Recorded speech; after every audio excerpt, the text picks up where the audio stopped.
Welcome to the Dawn of War Crucible tutorial. Today, we'll be looking at Eldar, their strengths and weaknesses, and how to play them.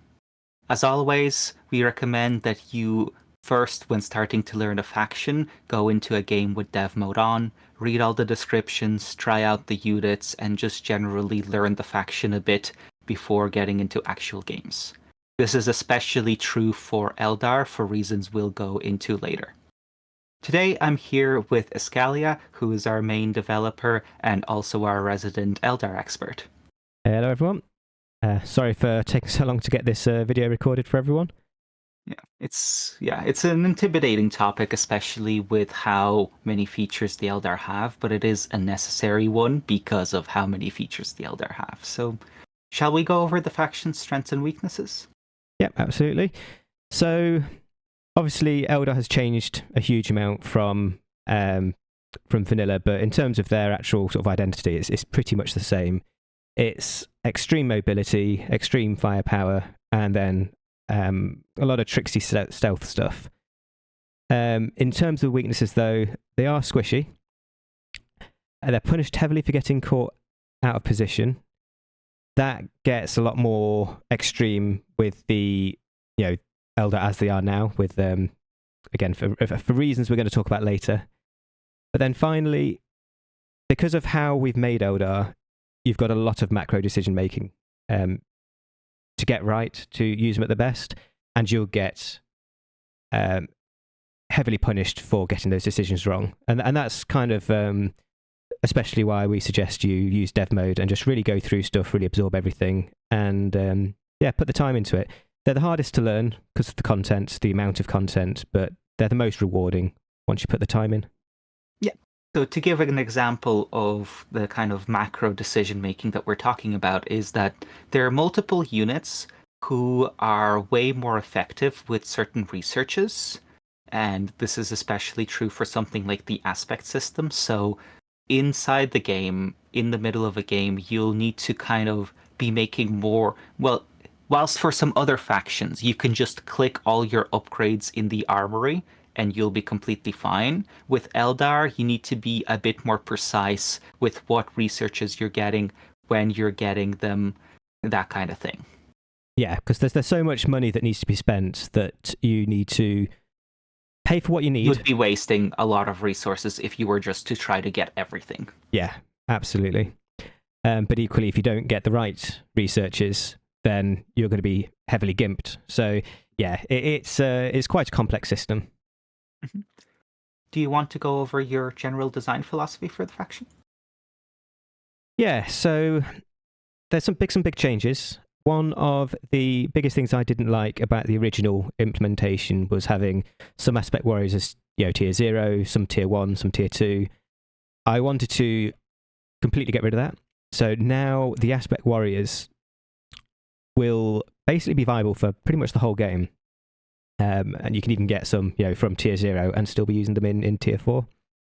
So that's one big thing.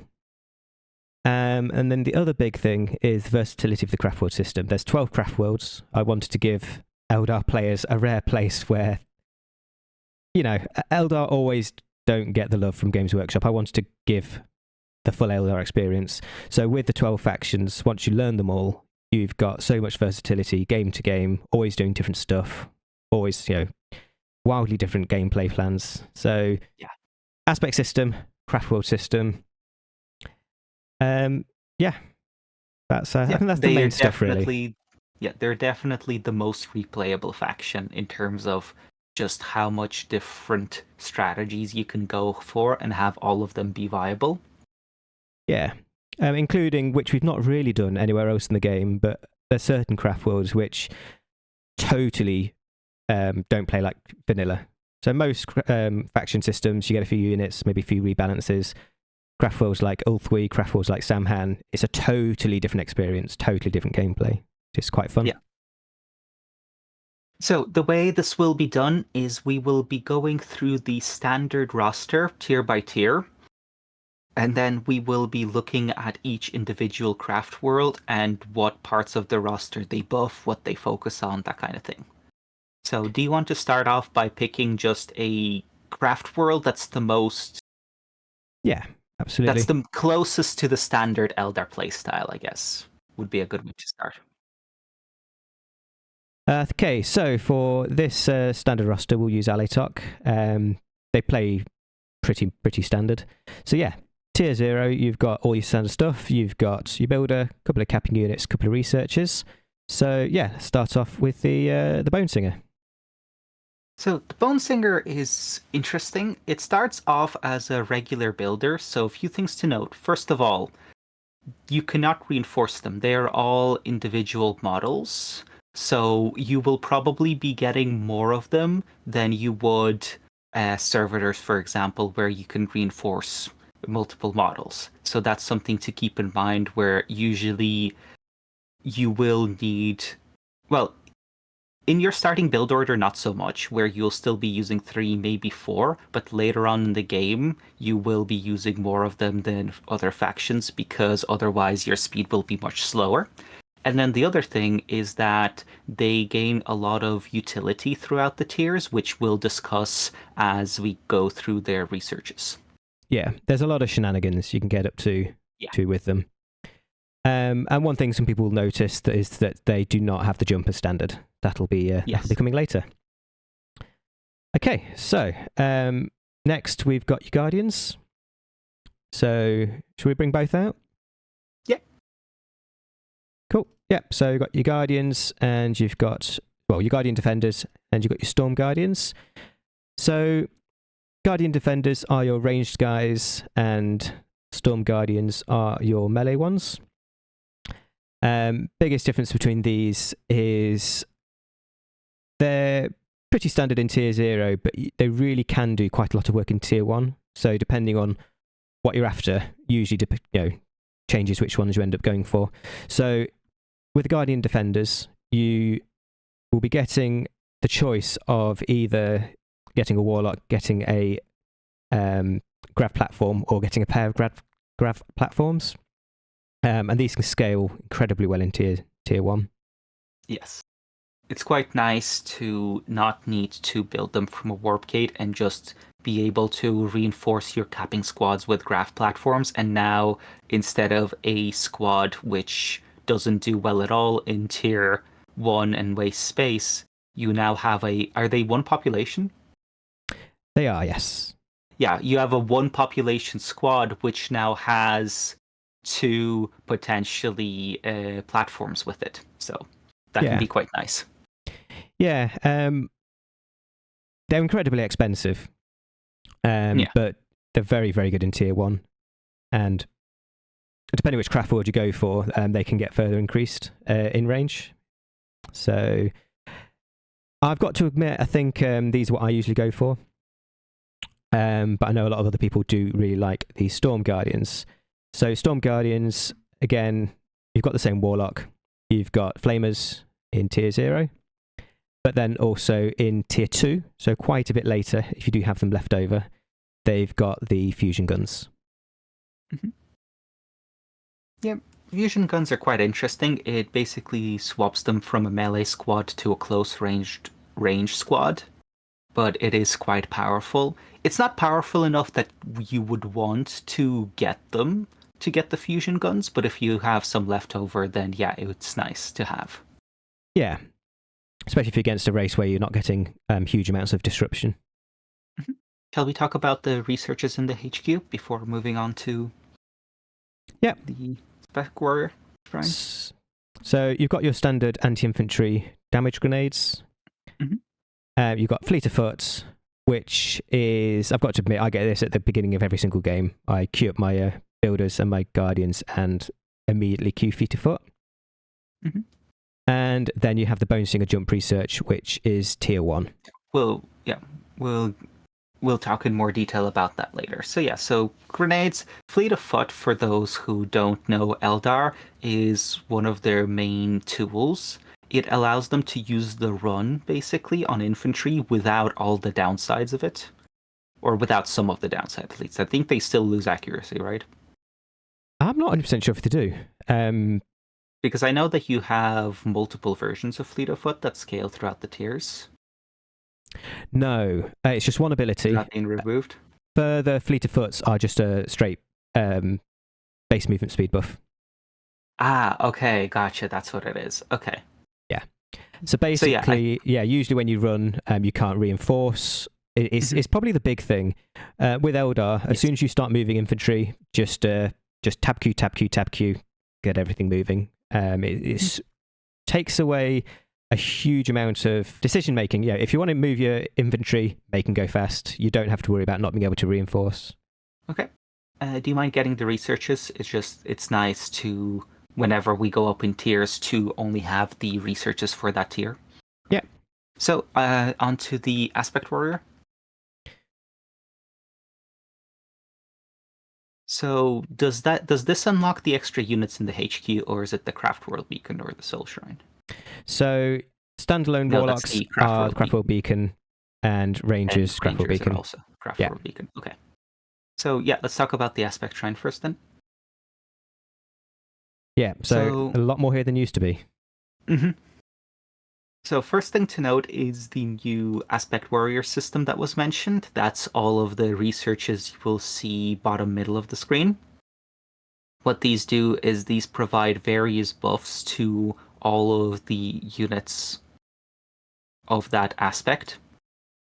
And there are 4 of these now? Am I correct in that? Or are there still 3 per each?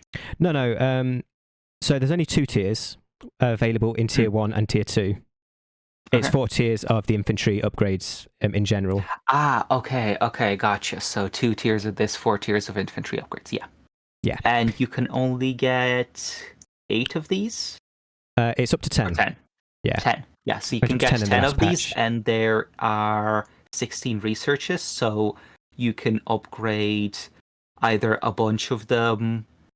You will not be able to upgrade a few of them onto the max. This was more stringent before, but we decided to loosen the parameters a bit because it felt a bit too constricting. Yeah, so now being able to fully upgrade 5 of them, I think that's, You can obviously upgrade a few of them to max and then all of them to level 1. But yeah, I think most people just decide which ones they want to use and fully upgrade them. Yeah. So, as with other factions, it would take too long to go over heroes. They're kind of a thing in their own. So let's just quickly mention what the Autarch does and move on. We won't be going over the war gear and kind of specific use cases and all of that. Yeah. So the Autarch is relatively... it's a good fighter, but it's mostly utility. So you can attach him to squads to get extra damage. He's got various auras as you tier up, including quite a powerful build speed and research speed aura later on. So yeah, sort of say sort of 60% a damage threat, but more than most, it's utility, I think is how I'd explain it. Yeah, sounds good. So onto the actual units, Dire Avengers. Should we go through these at tier 1, where we can go through all of them? Obviously, at tier 0, you've got access to 2. At tier 1. Well, let's go through the ones in tier 0, because that's the choice that people will have to make when grabbing their first combat unit. Cool, perfect. Yeah, so you've got Dire Avengers and you've got the Howling Banshees. So the Dire Avengers are pretty unique in the game because they are fully a hybrid ranged melee warrior. I did this because, lore reasons. But they are, I guess you'd use them mostly as a ranged unit, but knowing that if you get the enemy running into you and they get put into melee, they're absolutely fine. Yeah. So certainly the most versatile. And then your Howling Banshees are your very fast close quarters specialist with basically morale nuking abilities as the game progresses. So I think the different use cases for them. So before, it used to be you either go for the ranged guardians and then banshees, or melee guardians and then dire avengers, because before they used to be mostly a ranged squad. But now, with the dire avengers being more versatile, I think the distinction comes sorry. The question you should ask yourself is more so how much do you want to micro these units? Because Banshees, they do very high damage, but they're also squishy and require a lot of micro so that they're attacking the right units. So if you get caught out of position or if you overextend, it's very easy to get your Banshees killed. Dire Avengers, as Ascalia just mentioned, even if they get jumped on, they can still hold their own in melee, which means that their positioning is a bit more forgiving.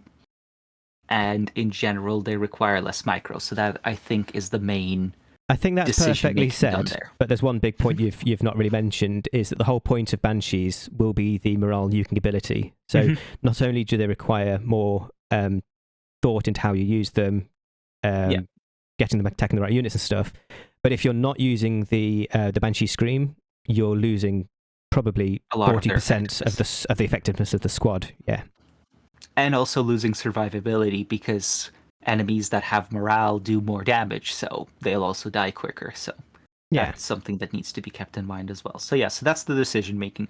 If you want a high damage, high micro intensive melee squad, go Banshees. If you want just a generally good versatile squad, go Dire Avengers.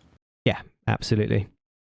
So shall we get the Craftworlds Beacon and go over the units that enables? Yeah. So before, So back to the HQ, I think. Yeah. So Rangers and Warlocks. Okay, yeah. So Rangers are same as most of the snipers in the game. They are anti-infantry, but not super high damage because of their range.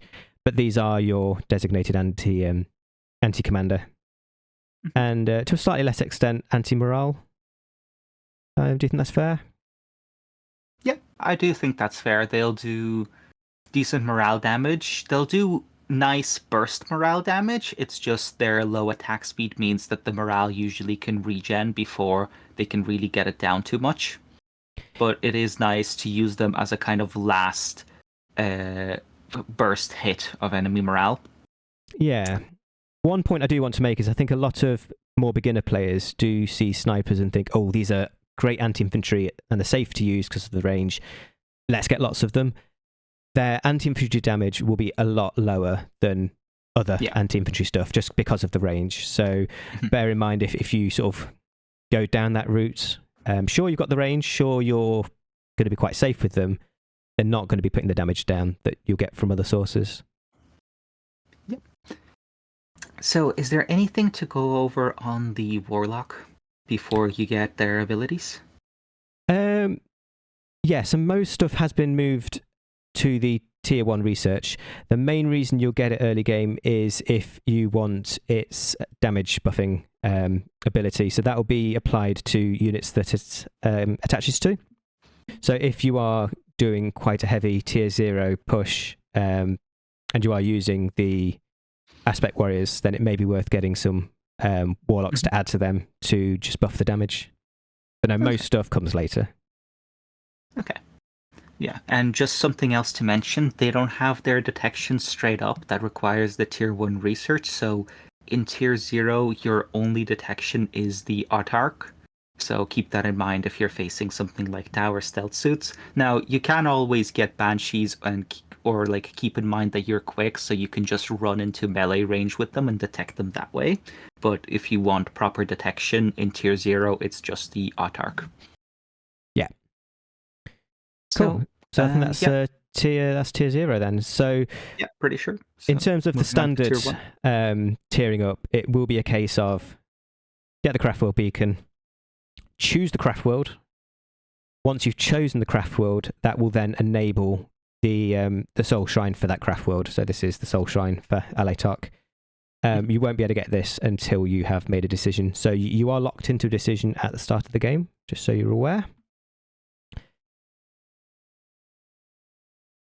So you'll build the Soul Shrine. That will not get you to tier 1. You then do need to do the tier 1 research, which has been made cheaper. So the cost of the Soul Shrine and the research is what most races have as a single cost. Yeah. Funnily enough, I'm pretty sure after this change, it's actually faster to go into tier 1 because if I remember correctly, you lowered the build time of the building, right? A few patches ago, yeah.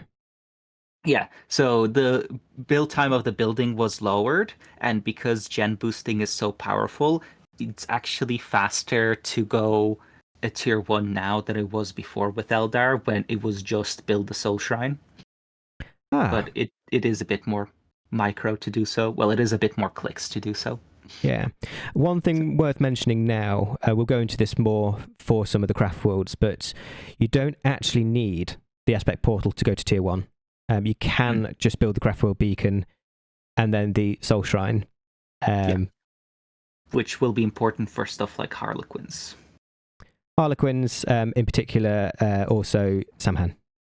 Yeah, okay. Okay, so you get to tier 1. Lots of stuff. Lots of stuff, lots of choices. Especially when you then also look at... This is what we mean by having a lot of choices with researchers. Yeah, you can't get all of these. Like, the cost of... How much is each of them? These are expensive. These are 100, 100. And then the next tier is 150, 150. Is the last one for Shining Spears also 100, 100? Yeah, they are. That one's 150. 150, 150, just because of the power scaling. Okay, yeah. But most of them are 100 and 100, and there are 8 of them. So for context, going tier 3 requires 1,000, 1,000. Going tier 2 is 500, 500.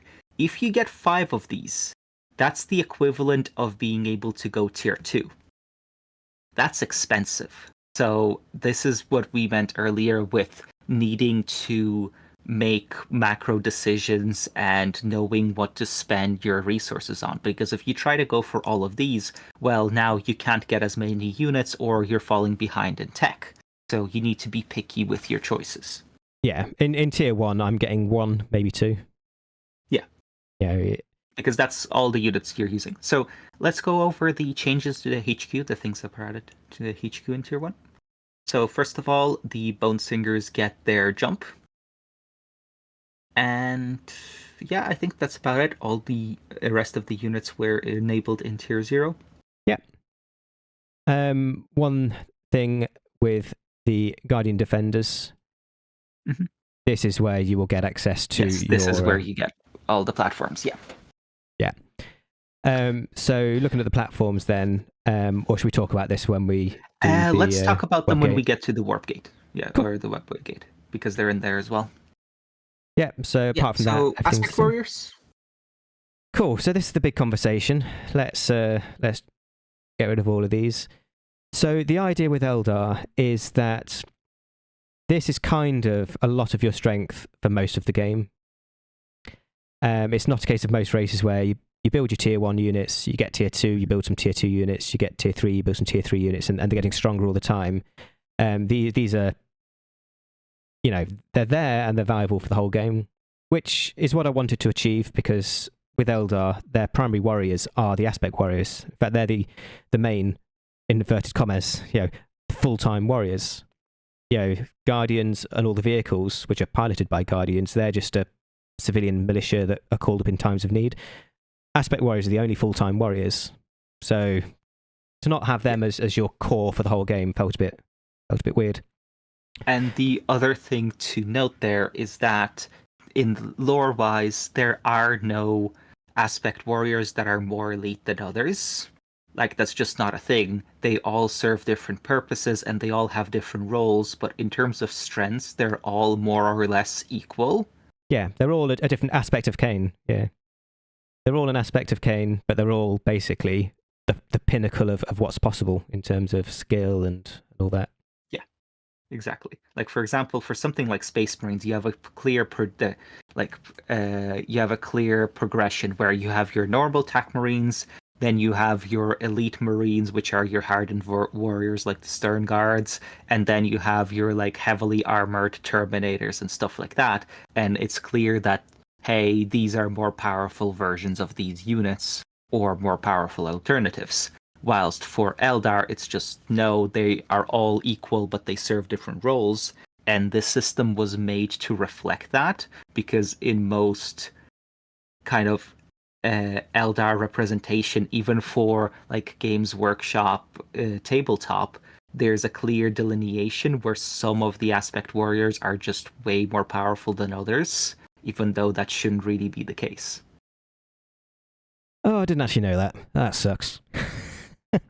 Well, it's not all that much, but for example, well, it's not that bad because there isn't any tech. But for example, in most RTS games with tech progression, like even Dawn of War 2 and stuff like that, I am pretty sure that some of the aspect warriors are early tiers, some of them are later tiers, that kind of thing. So Yeah, of course. I understand why most games and most media don't get this right, because having 8 different options which are all equally viable is a nightmare to balance and design, but also we really wanted to get this right. Yeah, and we're still fine-tuning it now, to be honest. Yeah. In fact, there's quite a lot of balanced stuff, in the 2.06 patch. Mm-hmm. So the idea with the aspect system then is that you have the very basic iteration in Tier 1 or Tier 0 for the Dire Avengers and the Howling Banshees. In Tier 1, you get the rest. Actually, one thing with the costs, Dire Avengers and the Howling Banshees do start off a little weaker because you get them a little earlier. So these are also slightly more expensive. Okay, so some of their costs are increased. Yeah, so 150, 150. Mm-hmm. And then 150 on the Shining Spears because they're so powerful in a way that they start off with a squad of 1. So going up to a squad of 3 is a huge power increase. You need a bit more cost. The rest are all 100, 100. So the idea is you get into Tier 1 and you get the very basic iteration, and then you can power them up, whichever ones you want in Tier 1, and then you've got a second set of power-ups in Tier 2, so 16 in total, 10 max that you can get. What they all do, so they all have a set of things that they all do at Tier 1 and at Tier 2 for all of them, and that will be, it'll buff the health of the unit, the DPS of the unit, the morale, and the mass. So the mass is the knockdown resistance. Mm-hmm. In Tier 1 and in Tier 2, you'll also get an extra squad size of 1. And in the Tier 1 upgrades, you will unlock the Autarch. So that's the same for all of them. The only time that is not true, I believe, is Shining Spears, who will get... Oh no, it's one squad size for them as well. Autarch. So something to note is that the Autarch, apart from being an extra model with more damage, I'm pretty sure they all provide a damage buff to the squad. Am I correct in that? They've all got exactly the same ability, yeah, so the damage buff. Yeah, so they all provide an additional damage buff to the squad, which again leads into their whole high damage but squishy nature. So, yeah, do you want to go over the aspect warriors themselves, the ones we haven't gone over yet? Yes. So the way it generally works is that you will charge them up in Tier 1 by getting the research, but then a lot of the toys will come in Tier 2. So there's been a lot of abilities added, and a lot of those will come in Tier 2. Yeah. So let's go over their use cases in Tier 1, and then we can come back to them and their special toys in Tier 2. Yep. So Dire Avengers are quite simple. They will get, in addition to what we've talked about, they will get buffs on the recharge and the range of abilities. So the abilities basically is the grenades. So although all of the squads get the full set of 4 grenades, Dire Avengers can throw them farther and more often. They will get a small buff on the range of the shuriken catapults, and unlocks the morale storing ability for the squad. Oh, the rally ability on the sergeant. Yeah. Oh, that is Tier 1. Sorry, I thought that was Tier 2. Okay. Whoops. Yes. So. Oh, that's not in the sergeant, just in the squad. Cool. Yes. So they will stay pretty much the same as they were, but they will just basically get a lot more strength, and they will be able to reset the morale. Mhm. Let's get some cap.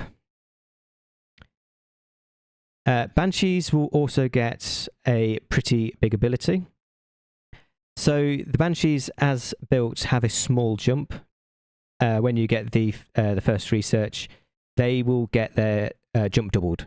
So basically, this has just changed. The jump in tier 0, that is half of the original. This will bring it up to the standard jump.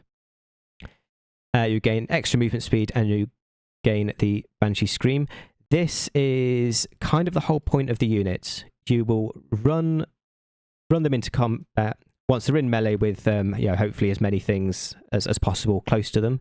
So that's positioning. You really do want to run these into the middle. If there's like 3 or 4 squads, you want to get sort of into this combat with the one that's in the middle. Trigger this, especially if you've got several squads. Hopefully everything's broken. Their damage is now heavily nerfed. And you can carry on the fight. That is the big thing, really. Okay. So these two we already had in tier 0. In terms of the tier 1 options, we have the Swooping Hawks. So these guys are the fastest. They're incredibly fast. This will also scale with the researchers. And primarily they're made as harassment and anti... the start as anti-light vehicle. That will get extended a little bit. But it's high-speed harassment with the jump.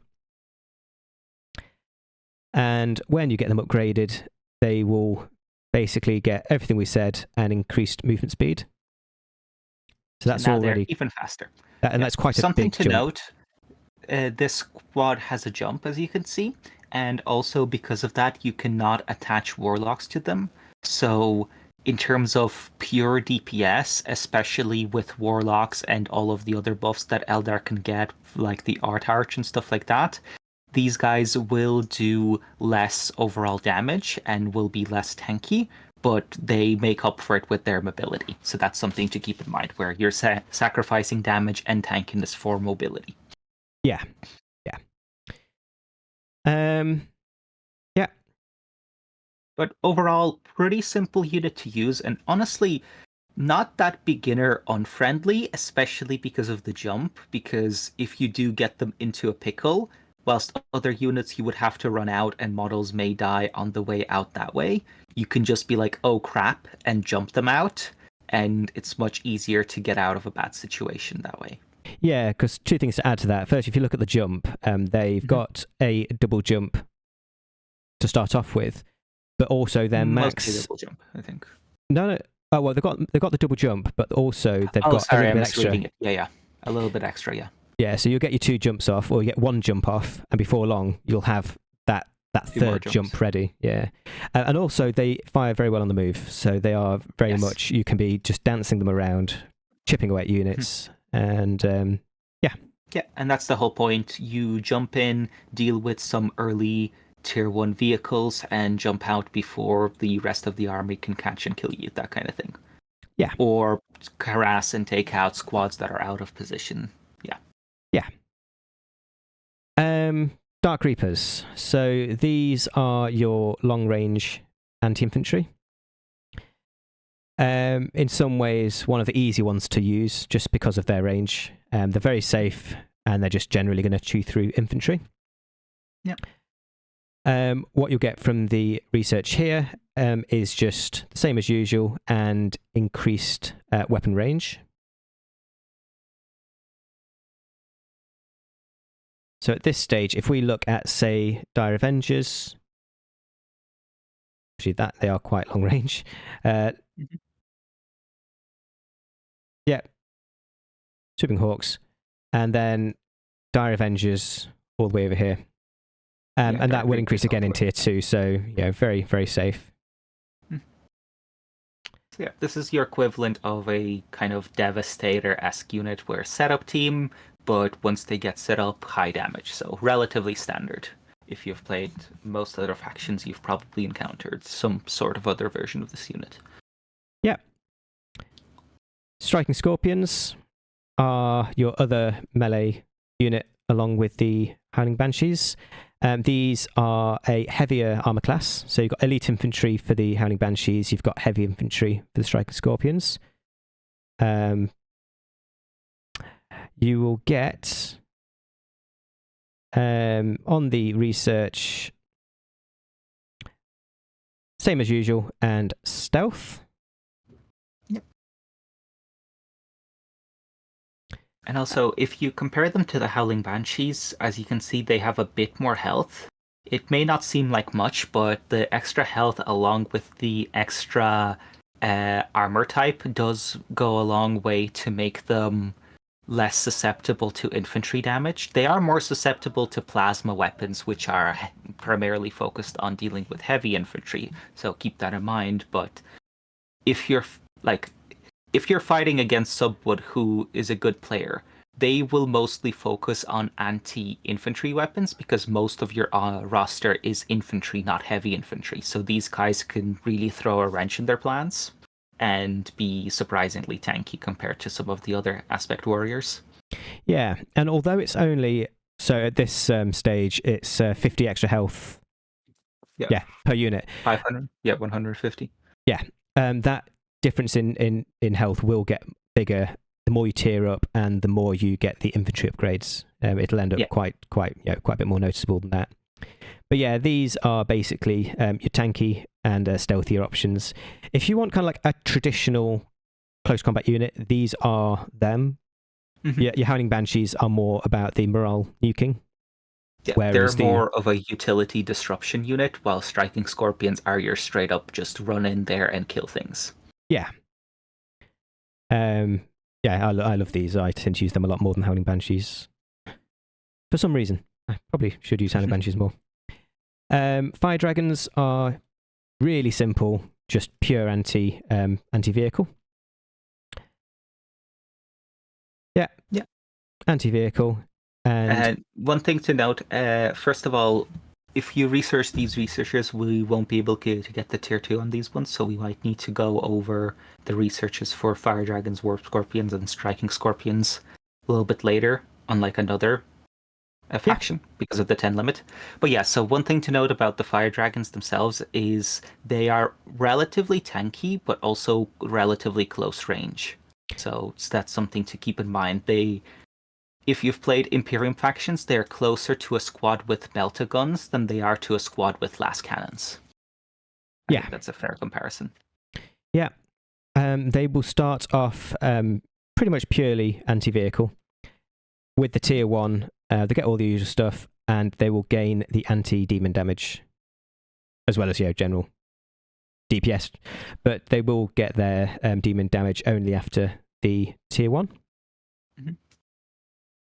So yeah, they're pretty simple. Okay, and Warp Spiders. Warp Spiders. These are deep strikeable. Mm-hmm. What's the deep strike range on the aspect frame? Map wide. Map wide. Okay. Has been since vanilla. They do start off with a slightly smaller squad. There's the only way we could find to balance them. So these, it's these that increase by 2. Yeah, sorry. So the Warp Spiders will start off with, instead of a max of 5, max of 6. So most of these will start off with a squad of 3 and go up to a squad of 6. These will start off as a squad of 2 and go to a squad of 3. And then they will get 2 for every research, and then they will end up with the same size squad. It's just early game, they were just too powerful. Yeah. Makes sense, but later on, they're fine. So these are basically very high damage anti-infantry with a jump at quite short range. It is an AoE, but it's a very, very small AoE. So it's hard to really call them an AoE unit. But these, I would say, more than anything, are specific anti-heavy infantry. With the added toys of having jumps and global deep strike. Very slow, though. Okay, so that is Warp Spiders. And then finally, we have the Shining Spears. Oh, wrong button. Oh, well. Oh, well. Yes, so Shining Spears, although they're on a jetbike, they are counted as infantry. So these are very, very fast and made for hit and run. So they are effective versus infantry, heavy infantry vehicles. Very, what do you call it? Squishy because of their smaller squad size. Yeah. But their main thing in terms of the hit and run is they have, they're very front loaded on the damage. So they deal a lot of damage with their laser lance and then basically be doing barely any damage until that laser lance is recharged. So kind of run them in. Very hit and run where you get a shot off, back off for like 4 seconds, get a second shot off, that kind of thing. Yeah, absolutely. The damage is very high, but if you sort of stand them there and just keep on fighting for ages, they're probably going to get chewed up. But it's either used with a few squads of them as a hit and run. You might find that can just one-shot units, one-shot vehicles, then run them out. Or just using them alongside other aspects where you can just quickly add a big chunk of damage to whichever enemy squads are sort of getting low. So it was just adding basically a big chunk of damage to a priority target. Mm-hmm. But you can also mass them, but then you're kind of playing it quite dangerously because they're not tanky. Yeah. So they start off with only how many models? So they start off with 2, and then they go up to 3 plus squad leader, right? So they start off basically squad of 1 and can go up to 3. Plus the squad leader. You got the research, and the research says it gives you 1 squad and a leader, right? Yes. So I'm pretty sure they start off with 2 and then go up to 3. Yeah. They'll go up to 3 plus a leader, and they'll go up to 4 plus a leader. So it'll just be 1 per. Yeah. So they are much smaller squad size than the rest. Mm-hmm. Yeah. So, and that's all of the aspect warriors for now. Again, we'll return to them in tier 2 and talk about all of their fancy new toys. So far, relatively simple, where most of these have a pretty defined use case. It's just a matter of figuring out what do you need in this situation that can be difficult. So, shall we move on to the Soul Shrine? Yeah. Lots of researches here. What we'll do here is we will ignore the stuff here. The sub-faction ones, yeah. So this will be part of the Craftworlds system, and will change depending on which faction we've gone for. So, quite a lot of these available at Tier 1. The first one is the Infiltration Research for the Rangers. It will also upgrade the weapon of the Ranger, increasing the damage. Yeah, so if you're going Rangers, get this. And this is what I mean, where if you're not going Rangers, this is useless. But if you're going Rangers, this is good. So it's a case of if you're going Rangers, of planning to go Rangers, get this. If you're not, then you need to ignore it, kind of thing. Because you really need to be saving as much money as possible, because there'll be other stuff you need to pay for, far more. Yes. When we start going through other buildings, you'll sort of see how many researchers there are in general. Mm-hmm. Yeah, so we've got the Infiltration Research. We have the next 2 of the 4 grenades in Tier 1. So you've got the Stun Grenades, which is just the Morale Nuke. Yeah. Very standard. And then the Haywire Bombs is the Anti-Vehicle Grenade. Yep. Both pretty standard. Yeah. And these will mostly be on the Autarch and the Aspect Warriors. That's probably mostly it. We'll see if there's any other units that get it. Yeah. Yeah. So then the next 2 are your standard infantry researches. These affect... I see they do a few things. They affect Guardians as well, right? Yes. Okay, so these first few tiers affect all units, and I think you said it's the last one that only affects Aspect Warriors? Yes. Yeah. Okay. So yeah, we'll get to that. So these affect all infantry, so if you're going for infantry, which you should realistically be going for at least to some extent, get these next to. It's buffing damage, buffing survivability. Yeah, it does say here first of 3 possible upgrades. That is because, as Oleg said, there is a fourth tier, but it's a slightly different one. So first of three of the standard ones. These are non-negotiable unless you're somehow not using infantry. Ill-Case cheesers. Yeah. So we'll get there. We'll get to that. I would like to say, in ill-case defense, when I play them, I still just play with them pretty normal. I'm sure some people are fucking cancerous. We'll get there. We'll get there later. The next one is, this is the Warlock upgrade. First of two, you'll get this in tier 1 and there'll be another one in tier 2. This is mega important if you are using the Warlocks. And a lot of the time, if you're going heavily into Aspect Warriors, unless you're sort of just going for Warp Spiders, Shining Spears, and if you're Super going Hawks. for the Aspect Warriors that don't have a jump, you want Warlocks with them. That's absolutely full stop. Like, it buffs their damage, it buffs survivability, gives useful abilities. You want the Warlocks attached to those squads. Yeah, even if you don't use any of the abilities, just missing out on the health will mean that you're much, much squishier than you're meant to be. So what it does then, it will... so this affects various other things as well. So you've got the Warlocks, so that we including the Warlocks on the Guardians and the ones that you can build as attachable leaders. It'll affect the Spirit Seers of the Wraithguard and Wraithblades. And it will also affect the Seer Council, which is in the HQ.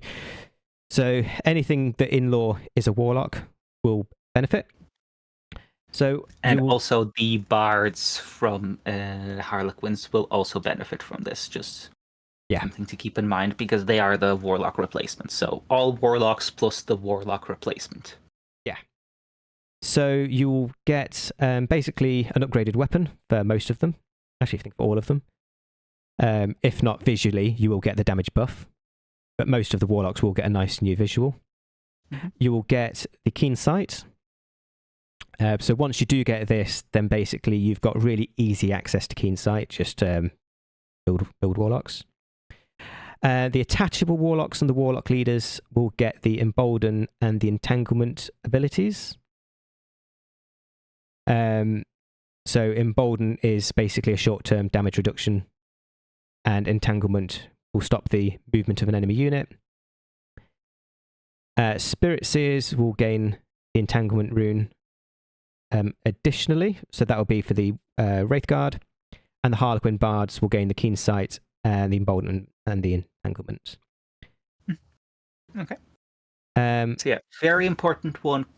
This is where the micro-intensiveness of the Eldar kicks in, where being able to stop a unit, like just stop an enemy unit in its tracks for a time, is quite powerful, especially if you have like a slow, tanky melee unit that's just kind of like running towards you, and you can just be like, nope, no thank you. Very powerful, but also requires a lot of attention to use, so... But even without that, again, this upgrade is worth it. Getting Warlocks is worth it. It's just at the highest level, there is more skill expression that can be done. Okay, so next one. Yep, so that gives you a lot. So these three are what I would describe as non-negotiable, unless you're just not using Warlocks. But these are the important ones. Mm-hmm. The fortune has been changed a bit. Now it just affects the Farseer. So basically the Farseer will gain the AoE damage reduction buff. Shall we quickly talk over the Farseer? I don't think we have. Yep. So we won't go over all the abilities and stuff. As mentioned, heroes are too much. But Farseer is basically a support spellcaster where you... God, what would be a good comparison? I mean, you've got the librarian. Something like the librarian, for Space Marines, where you just attach them or keep them near your backline. I don't think you really want the Farseer to tank most of the time, do you? Like, they can. I think probably not a good idea. I think you're going to give... They do give your squad some buffs, especially once you get the fortune.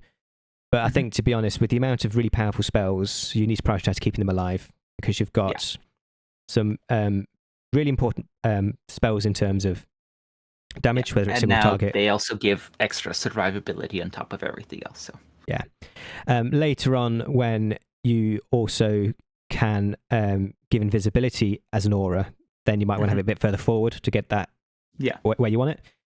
But no, I would keep it further in the back line. Yep, sounds good. Okay, so moving on. Yeah, so very simple. It's just the one thing that gives the Farseer. Mm-hmm.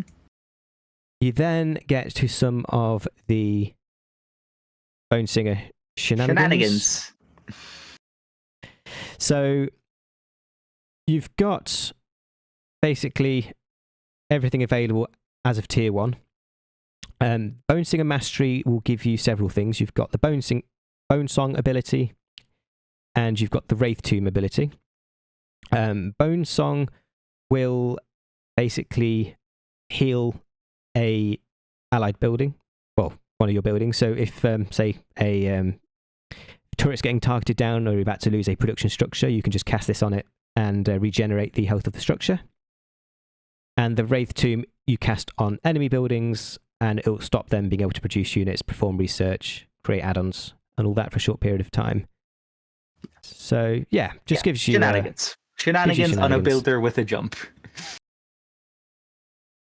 So I would argue this isn't strictly necessary, but especially, again, going back to Ilkaith, this can be really powerful in that, especially combined with the next one. So let's go over the next one, and then we can talk about this kind of cheese strategy afterwards. I'll explain it a little bit. So people may recognize the icon as being the Song of Peace, which just stops anything on the map being able to fire at each other. It tanked FPS. It was horrible for game pacing. It was annoying as hell. Yeah. We eat it. This is now it's a very niche ability, and it's really got one use. So basically what it does is it drastically increases the Bonesinger's final build speed for a very short duration, just enough to build a Webway Gate. And you'll see above it says Last Resort ability. The Bonesinger dies after. Yeah.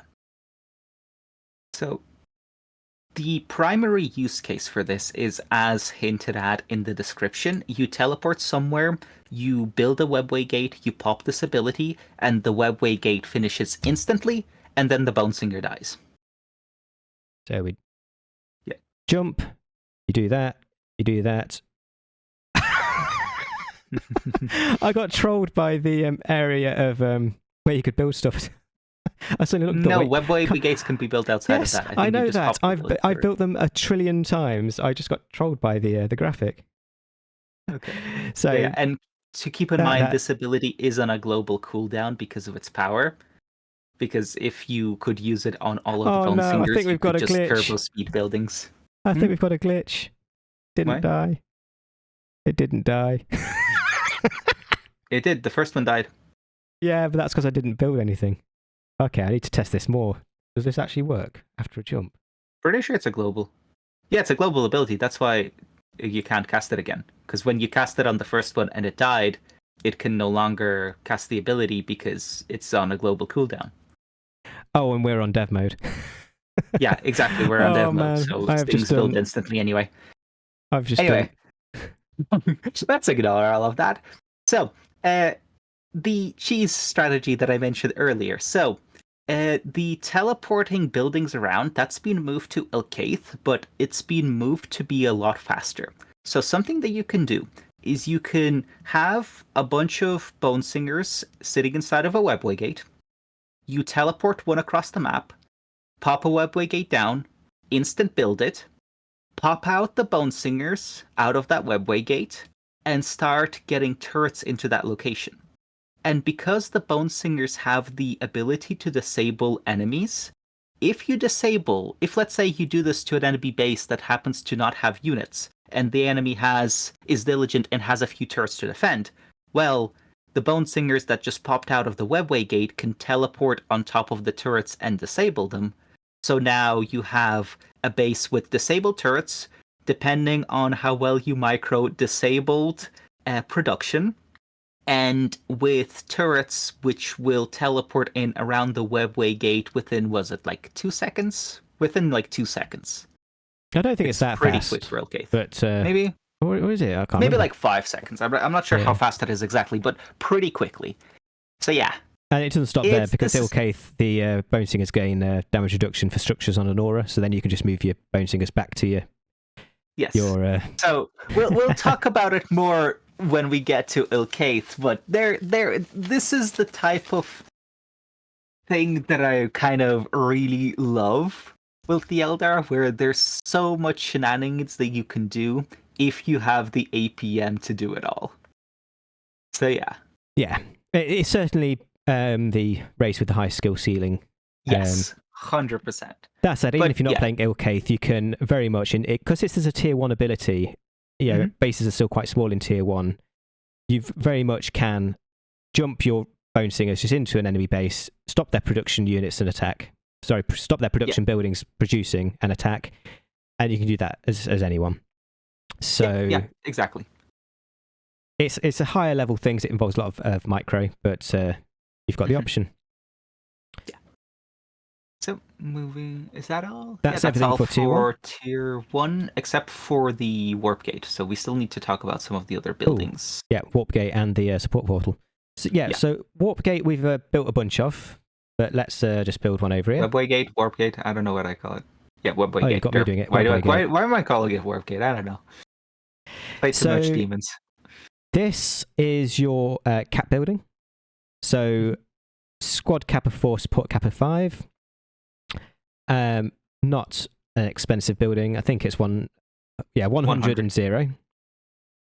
God, there's so much to this. Now that I should come to sort of explain it. So firstly, the sort of the big thing is that it is a tunnel.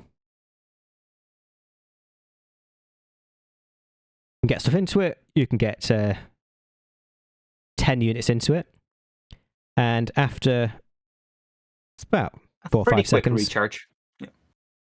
You can jump them out. You can pop them out on the other side. And obviously, this isn't a two-way tunnel system. Yeah. This will take infantry and sort of your normal heroes. Won't take vehicles. It's then also a production building, a buffing building, and a economy building. So yes, there's a lot to go through. But for now, you have got the Jetbikes. These actually were available in tier 0, but you would not be able to reinforce them. Right. We forgot to grab this building tier 0. My bad. So in tier 0, you can get the Jetbike, and I believe you can also get this research. We'll talk about that in a bit. Yeah. So in tier 0, you can just get them in squads of 1. Very fast and sort of a light anti-infantry damage. So probably best used in tier 0 for killing off builders. In tier 1, you can reinforce them up to 3. And everything else is locked. You can't get any...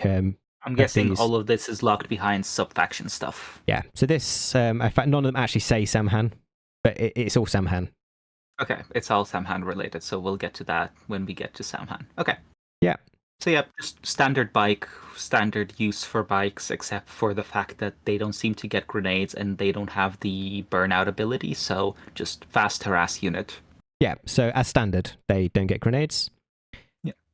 You've then got the Grav platforms, so Shuriken Cannon, Bright Lance, and the D Cannon. Those 3 were the ones that were found on the Guardian Defenders. And then you've got 2 more advanced ones.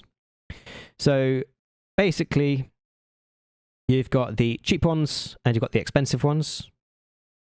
Vaguely. So you've got Shuriken Cannon, which is long-range anti-infantry and anti-heavy infantry AoE. You've got Bright Lance. Something to keep in mind that apart from minor AoEs, none of the aspect shrines have proper AoE except for grenades. So, for example, if you're dealing with a Tyranid swarm and you need AoE, you won't find that in the Aspect Shrine. You will find that here. You'll get a little bit on Dark Reapers, but only when you hit tier 2 and get their final research. So isn't but I'm talking like especially in tier 1 when you have all of the gaunts running at you. Like, this is what these are for. They are for dealing with swarms of enemies. Absolutely. Quite long range as well. Mm-hmm. Bright Lance Cannon. Bright Lance, pretty self-explanatory. That's just your long-range anti-vehicle. This is your equivalent of a last cannon. Yeah. If the Fire Dragons, are your Melta, this is your last cannon. Actually, that's a really good way of putting it. The other three then are all AoE. So the D cannon it's one of those that kind of does damage to everything, which is why I've made this new description, all to a reasonable extent, but primarily against vehicles, with a fairly good knockback. So this is certainly something that you can kind of just spam and get quite decent damage. It certainly won't be as tailored, but the D cannon, it probably for this race is the biggest jack of all trades. Yeah, this is the I don't know what I want to go for. Let's just get some D cannons. Yeah, or if you. But it is also one of the most expensive ones. Is that 130-70? Yeah. So these are all 130-70 as compared to 110-50. The thought process I use for the D cannon, especially in tier 1, is that I'm still getting hit by a lot of infantry, so I want anti-infantry damage, but I am worried that I'm going to get hit by vehicles soon. So you're trying to get something that will do a bit to both. Yeah, because the D cannon, it will do fairly okay against the infantry because it's AoE and with knockback, but when the vehicles come, it's going to do more damage to the vehicles. That's a thought process that I use quite a lot, and that's usually the thing that I think that leads me to build them. Yep, sounds good. So next one. Shadow Weaver is your more expensive, because it's anti-infantry and anti-heavy infantry like the Shuriken Cannon, but it's more expensive and better, basically. And provides a slow as well. Yeah. So this is the jack of all trades against infantry. Yeah. It's just expensive. Yeah. Vibro Cannon is something that a lot of races maybe don't have something quite so tailored for. This is anti-structure. Yeah. So if you're pushing into an enemy base, or if you're trying to dismantle an entrenched position, this is what you go for. And because of their long range, they can usually... And I think all of these have vehicle armor, right? Yes, these are light vehicles, I believe. No, standard vehicle. No, standard vehicle. Yeah, so because of that, and keep in mind these can also be attached to squads, as you can see. So because of vehicle armor, they're actually very good at dismantling entrenched positions in tier 1. Let's say an opponent snuck a listening post on your side of the map and put a few turrets. Usually the listening post plus turrets would make that position really difficult to dismantle, and you would lose a lot of forces trying to get rid of them. But if you have a few of the, what was the last one? The Vibro Cannon, Yeah, Vibro Cannons.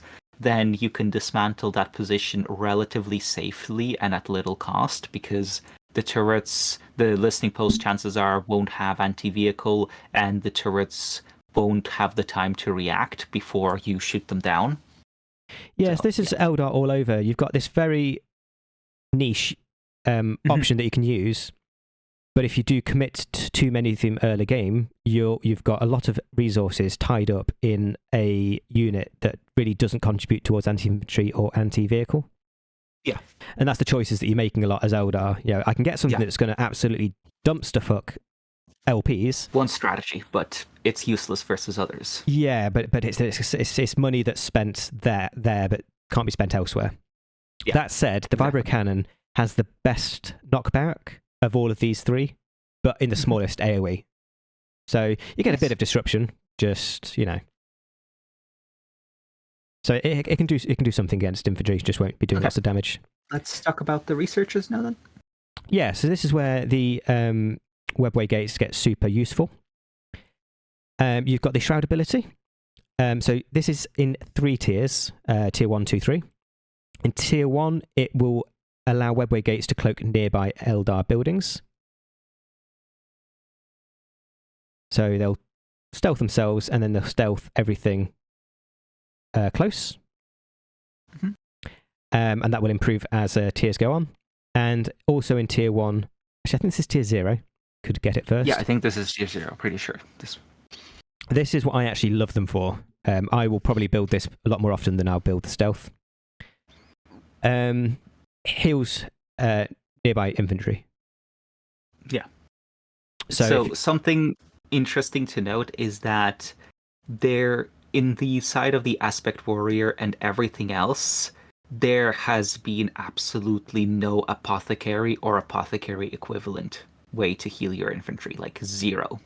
So this is your healing damage infantry or healing infantry that you've pulled back from a fight. Because ideally, when you're engaging in fights, you don't want to be engaging too far from your Webway Gates, because you want to be able to reinforce your infantry, move them around, kind of stuff like that. Yeah, because you can add units to the fight, but you can also run them away from the fight when it starts going badly. Exactly. One thing to point out is that this heal does stack.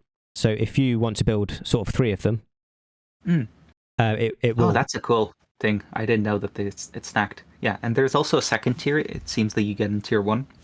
Yes. This then slightly increases the heal speed.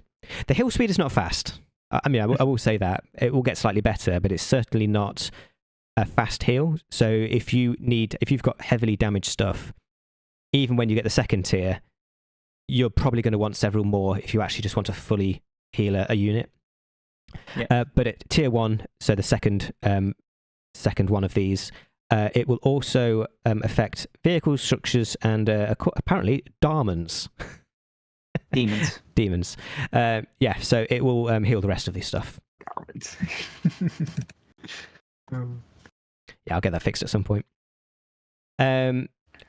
So this is something you could maybe argue is a little OP, being able to heal vehicles. But again, vehicles have a lot of health and takes ages. Healed by vehicles can be healed by Bonesingers anyway, so, and with how mobile Bonesingers are, I don't think it's that big of a deal. Structures is a cool one, because especially later on with AoE abilities, like sometimes you could have AoE abilities that mostly reduce the health of buildings in your base, but they don't kill them. And going and repairing all the individual buildings can be a pain in the ass.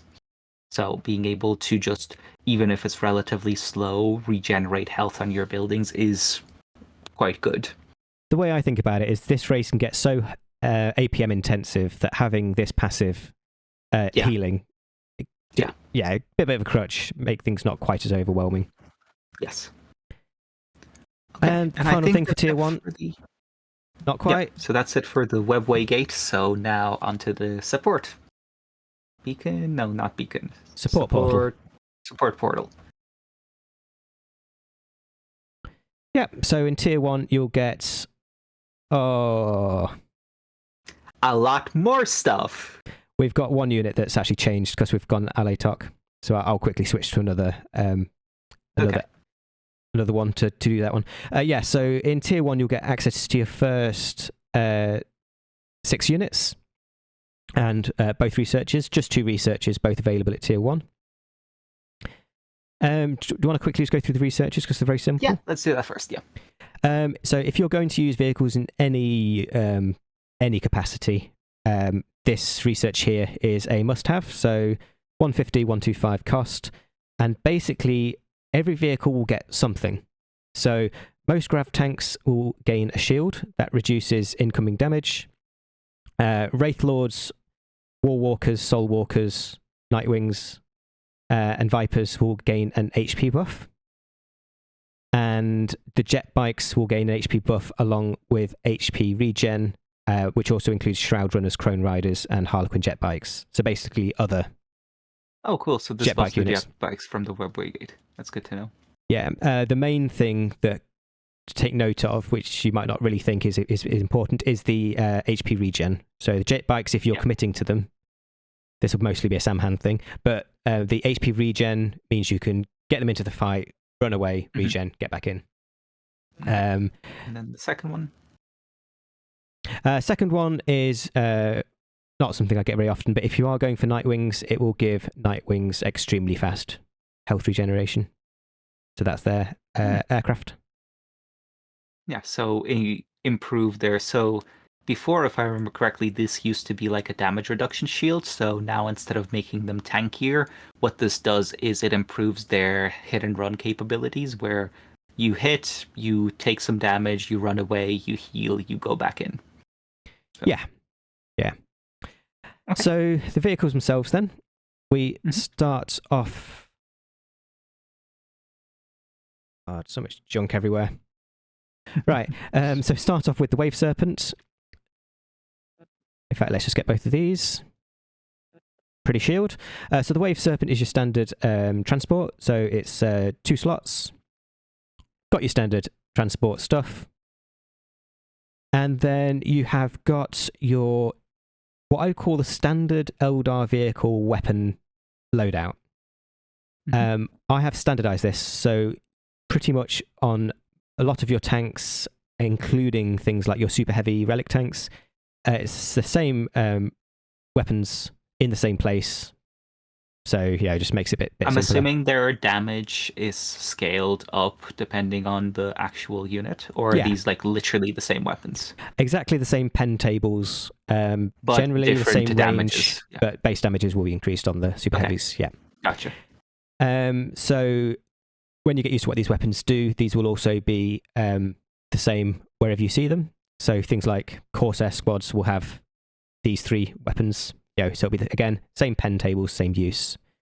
So a lot of standardization there. Yes, this is another simplification that was done to make Eldar easier, where for other factions you can have the same weapon do slightly different things.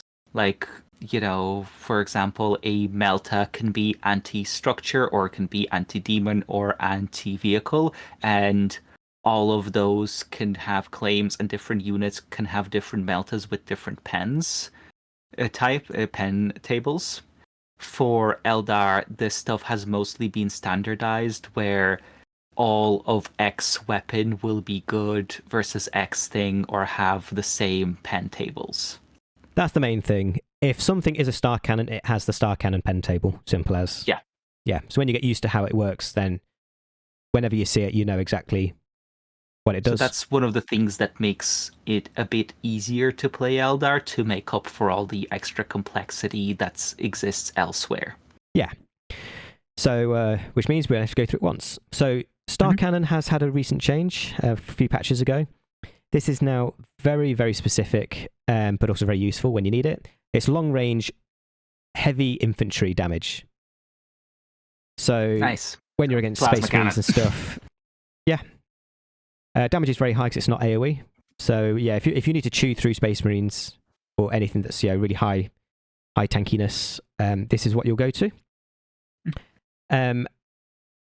The alternative anti-infantry is the Shuriken Cannon, which is effective versus infantry and heavy infantry, shorter range, but with a decent AoE. So this is kind of the more general one, and you can't usually go wrong, going for it. But if you are against Space Marines and you're really struggling, there is a more suitable option. Yeah. Bright Lance is just a standard range anti-vehicle. Also anti-aircraft. Equivalent. Yeah, pretty much a las cannon. And then for Eldar, missile launchers are specifically an anti-structure thing. Yes. Can be used against infantry for its disruption. Similar to the Vibro Cannon, it's a small AoE with an excellent knockback, but it's not going to do a lot of damage. But so the thing with Eldar is you do have some very specific anti-structure stuff, but the issue is when you go for it, then you no longer deal damage to other stuff. Yeah. Yep. So anti-infantry, anti-vehicle, anti-structure. Really simple. Yeah. Standard loadout. Yeah. One thing to point out is that these are twin-linked weapons. So it doesn't quite say here, but you'll see it. When you upgrade, you are changing both. Mm-hmm. Which will make more sense why I'm saying that when we go to the Falcon Grav tank. Very similar unit. More damage, only one transport. This, though, your weapon upgrades will just upgrade one of the weapons. So you'll always have a Bright Lance. The Bright Lance that you upgrade, though, which will be on this side, will deal a lot more damage. But yeah, you've always got some anti-vehicle damage. Okay, so with that being the case, what's the general difference in use cases? Like, I know that the Wave Serpent has more transport capacity, but ignoring that, what's the general use case of where you would want to get a Falcon instead of a Wave Serpent and vice versa? Really simple. The Wave Serpent is a transport, so it's slightly tankier and it's got the double transport capacity. Yeah. Falcon Grav tank has more damage. Okay, so more straight up damage. Yeah, this is your battle tank that can do some stuff. Okay. Yeah. The thing is, it's still very useful as a transport. Maybe you're not transporting whole armies. Yeah, if you've got like early game, you might have 3 Wave Serpents and can transport an entire army. What you can do with the Falcon Grav tank is, you're in the middle of a big fight. Yeah, you've got things starting to not look good for you. So you can run this in, get it in, jump it out. Get it out. Yeah. Yeah. So.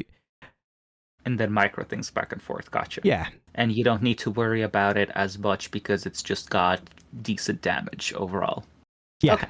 Yeah, that makes sense. So it's only the more general tank. You have then got the Viper, which I can't actually show you here. So let's quickly just jump to another. This will be fine. And when you see the Viper, you'll see that exactly the same weapons. Mm-hmm. The Viper is very, very simple. It has no weapons apart from the scatter laser, and then which gets changed. Mm-hmm. Very fast. And I'm guessing a lot cheaper than the other tanks? Yes. So what you've got basically is 170, 220, 170, 220, 120, 150. Okay, so a lot cheaper, but it's just a damage platform for whichever weapon you want. Damage platform for whichever weapon you want. The thing with all of these tanks is that their weapons can basically track 360. Yeah. So you can be moving around and be dealing damage in some interesting directions. The thing with these is if you just need raw damage, you can just build a small squad of Vypers. Whoops. Build the weapon that you need and then just, quickly attack stuff. The thing I use them mostly for in the early game is 3 missile launchers and go LP hunting. The thing with this is, it's a bit of an expense, but because they're very fast, you can really keep them quite safe. Dive them in, destroy a generator, destroy a turret, destroy a LP, get them out, and just keep running these around, keep destroying stuff. But that said, you could also have them as a vehicle kill force. You could have them as an anti-infantry kill force. Raw damage. Gotcha. Okay, so I do love Vypers. Gotta say that. Yeah, no, they're fun. They're fun. Hard to use, but fun. Nightwings is your aircraft. So these basically have a lot of weapons, all at very low damages. So basically, I don't know if you can even see this. Probably not. Okay, so you've got a pair of star cannons and a pair of bright lances. Hence, no, not true. A pair of shuriken cannons and a pair of bright lances. So you've got the anti-heavy infantry, swarm of enemy targets, effective versus vehicles. That should also say effective versus infantry. I'll change that. So yeah, so anti-vehicle and anti-infantry on an AoE. Very low damage. In tier 2, then you can also add the structure damage. Gotcha. The only issue is because it's an aircraft, the damages are very low. So you kind of do need to. Well, I mean, with their fast regen, you can either swarm them and pull them back when it's safe, or just get a bunch. Sorry, or just use them as a distraction, if that makes sense. Where you run it in, you distract enemy squads. Because one thing to keep in mind is that if an army is A-moving, and let's say melee units are A-moving, and there's an aircraft above them, they will actually stop if they have a ranged weapon and start shooting its dinky pistol at the aircraft instead of continuing to run at the infantry sometimes. Not all the time, because weapons do have prioritization, so it's like, oh, if I see a squad of infantry and I see a squad of aircraft, I'll prioritize the infantry, stuff like that. It's a bit more complicated, but in general, you can screw with enemy unit AI by using aircraft, and aircraft that can regenerate quickly by itself is especially good for that.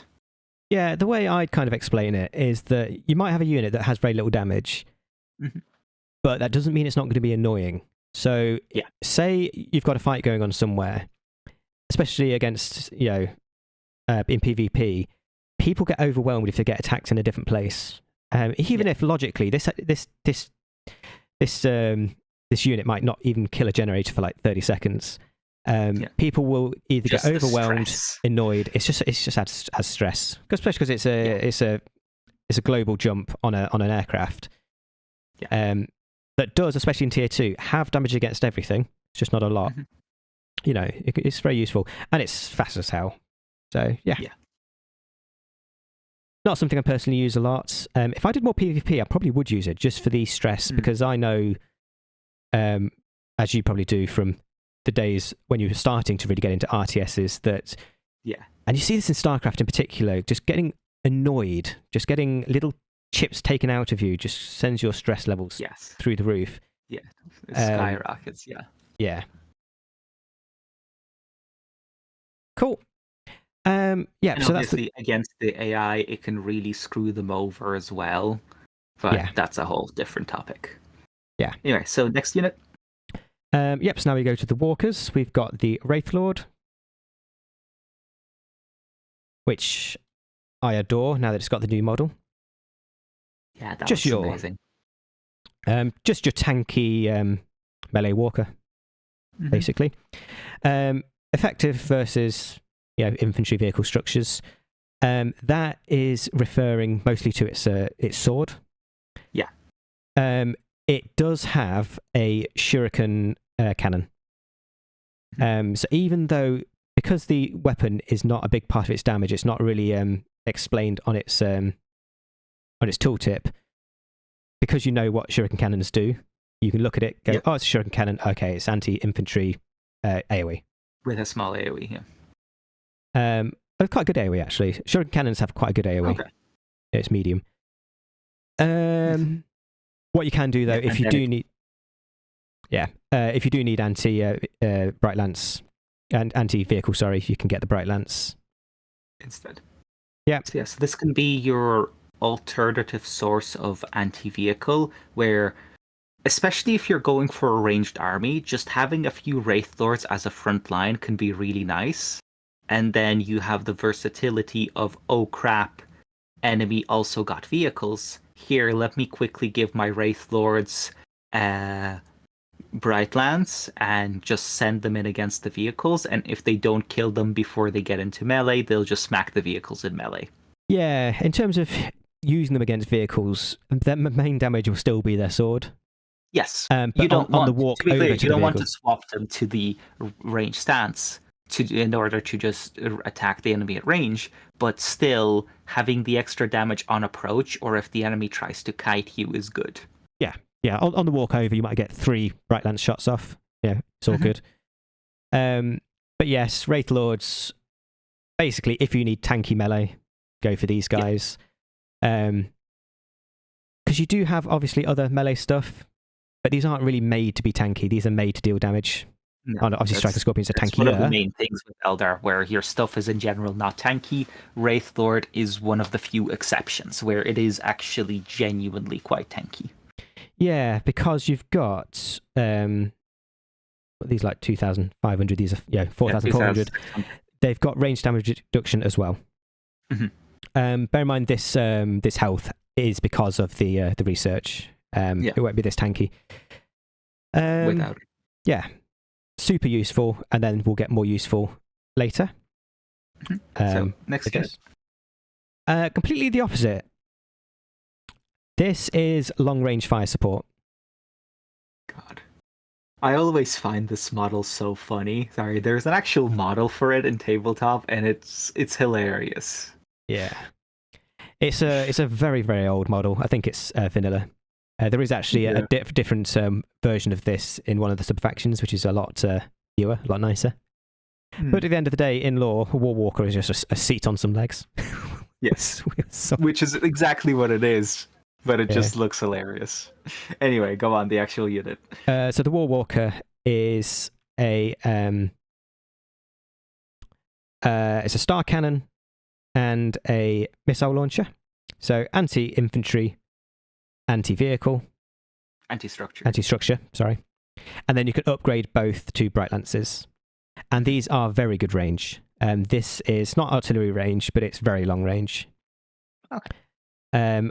Something like 60 range. So this is if you want some safe damage sitting, quite far back. Yeah. Often built. I think you probably rely on these pretty much. If I've not gone Fire Dragons in Tier 1, a lot of the time I'm going to go to these for my anti-vehicle. Very useful for that. Makes sense. You get 2 anti-vehicle weapons. That's pretty good. Yeah. Of course, it's a bit of a financial, because you've got to spend another 200. Oof. Yeah. Actually, okay. It's actually very expensive.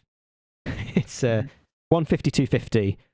Plus another 200 resources to get both Bright Lances, but then it's very long range and it's quite powerful. One thing I will just suggest to keep at the back of your mind, though, is that there is a direct upgrade to that specific use in the next tier. So if you think you're going to hit Tier 2 before you get dumpstered by vehicles, bear in mind that you can maybe just sort of think, okay, maybe I will not upgrade the War Walker weapons or not get the War Walkers at all, because there is a Tier 2 direct replacement for the anti-vehicle long-range use. Okay. That's tier 1, I think. Finally, I think. Yeah. Tier 2, then. Yeah, check if there's any more. Actually, there might be some turrets or other buildings. Could you check the building Yes. List? Okay, so standard turrets.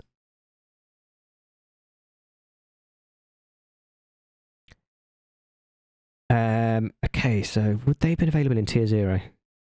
I don't think turrets available in Tier 0. Turrets and the D cannon? No. Turrets are not available Tier 0. Cool, so this is all Tier 1 stuff then. Yeah, pretty sure. Scatter laser, so anti-infantry, anti-heavy infantry, standard range, no AoE. And detects infiltrated units, which I think is standard for a turret. Yep.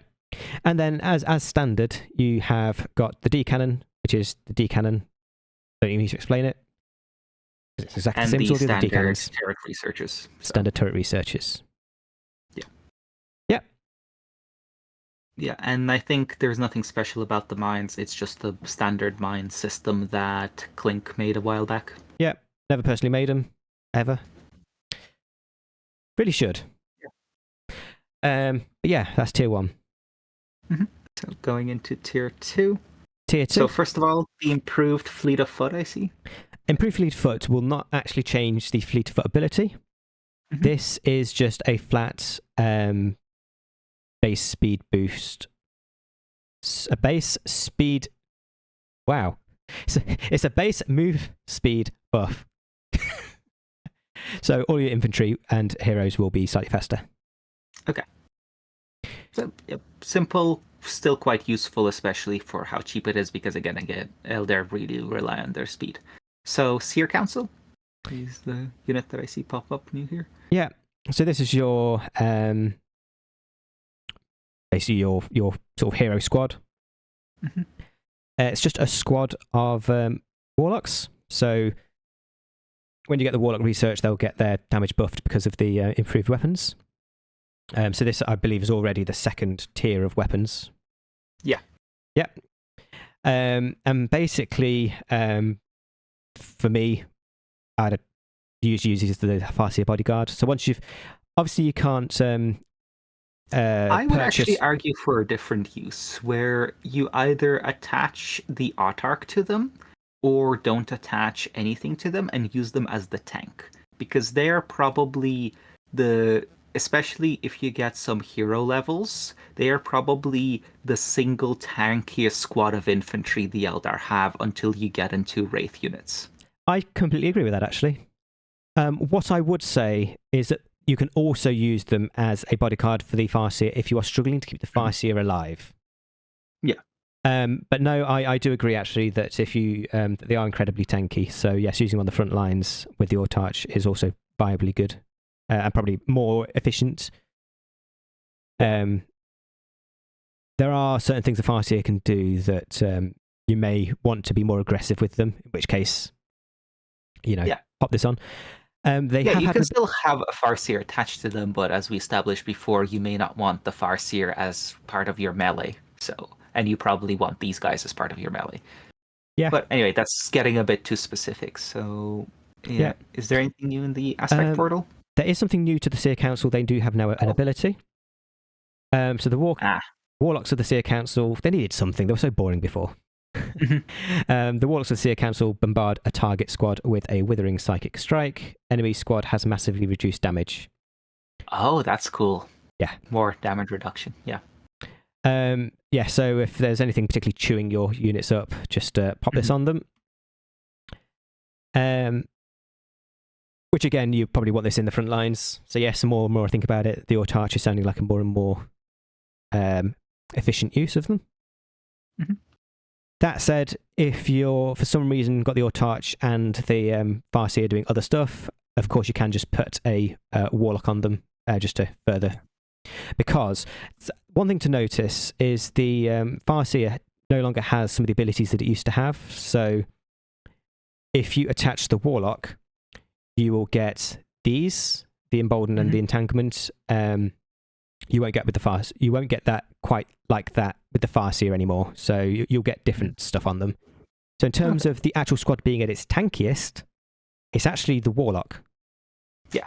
Attach a Warlock to the Warlocks to be the tankiest, the most that's hilarious. damage. I need to try that at some point. Yeah, to have the most damage. You attach the actual squad itself. You'd be that, and then obviously you can use it as a Farseer bodyguard. Yeah. Yeah, that's the Seer Council. So go over the rest of the aspect shenanigans. I think let's finish up that system. Okay, so we'll need to do 4 on this one and then swap to another one and do the other 4. So let's go Dire Avengers. I don't think I can even do 4 anymore. I can do 4. Okay, so yeah, Dire Avengers. As of this point, you are at a squad of 7. Going up again. All the normal stuff. You will get further buffs to the recharge rate and range of abilities, so the grenades will get even more range and even faster. Squad gains access to the improved plasma and haywire grenades. So just better versions of grenades. Yep, so we'll see that in a second. Slight range damage resistance. Morale abilities extended to also boost armor and health regen. Yeah, that's fun. And the X-Arch is upgraded to use an Executioner, providing increased damage to vehicles and structures. So, as you can see, this is all about versatility. Yeah. So one more squad. So squad of 8. And of course, I'll go up to 9 with the Warlock. So funnily enough, most of the buffs aren't actually to its rage damage. The buffs are about making the unit tankier and slight improvements to its melee capabilities. Yeah, so it's going to get more range damage because all of the aspect, whether it's tier 1, tier 2, give a DPS buff. And in tier 1, they got the slight range buff, basically because we needed in tier 0 to be quite short. It's more than the standard, I guess. But it's not more than standard. Exactly, yeah. Where the actual extra buffs are all about survivability and ability usage. So this is where using Dire Avengers actually becomes more complicated, where in tier 0 and going into tier 1, they're a pretty standard squad. Yeah, you can use grenades, but it's not that vital. In tier 2, grenades and using your abilities correctly becomes a lot more of a vital. Like, if you use the restore ability, how much of a cooldown is that at this point? I can't remember, but it's not super short, it's not super long. It's something like 45 to a minute. Yeah, so let's see how that works with the extra recharge time. Oh, okay, so like that. Yeah, so it pulses for a bit. That's a cool effect, by the way. So yeah, and when it finishes pulsing, it's already like a fifth done.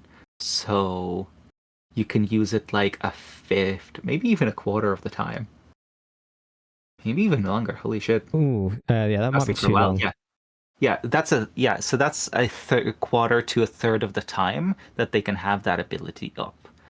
Yeah. Which, and so you saw how quickly the grenades recharge. So yeah, so this is where Dire Avengers swap from being your least APM versatile squad to actually being quite APM intensive if you want to use them correctly, because their buffs are to grenades and abilities. So something to keep in mind, where you can get the first Dire Avenger upgrade if you want to just use them as a stopgap and then swap to other units later tiers if you don't want to bother with their versatility.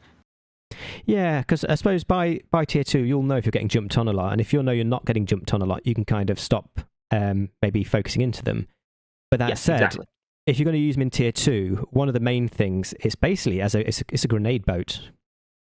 Yeah. That's 2 grenades already fired off. We'll have them back soon. That's a really long range for grenade. It's a really long range for grenades. And then, yeah, I'm on normal game speed here, so we're already half done. Yeah.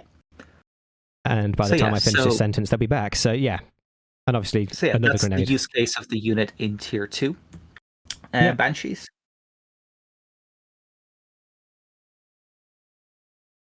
All right, Banshees. You will get all this normal stuff. So, tier 2, the normal stuff will be the same as tier 1, except you won't be getting the Autarch, obviously. But it's the same DPS buff, HP buff, morale buff, mass, and squad size 1. Buffs the Banshee Scream ability. So obviously you had the Banshee Scream. You can tell it's not the tier 2 version because there's no plus like this.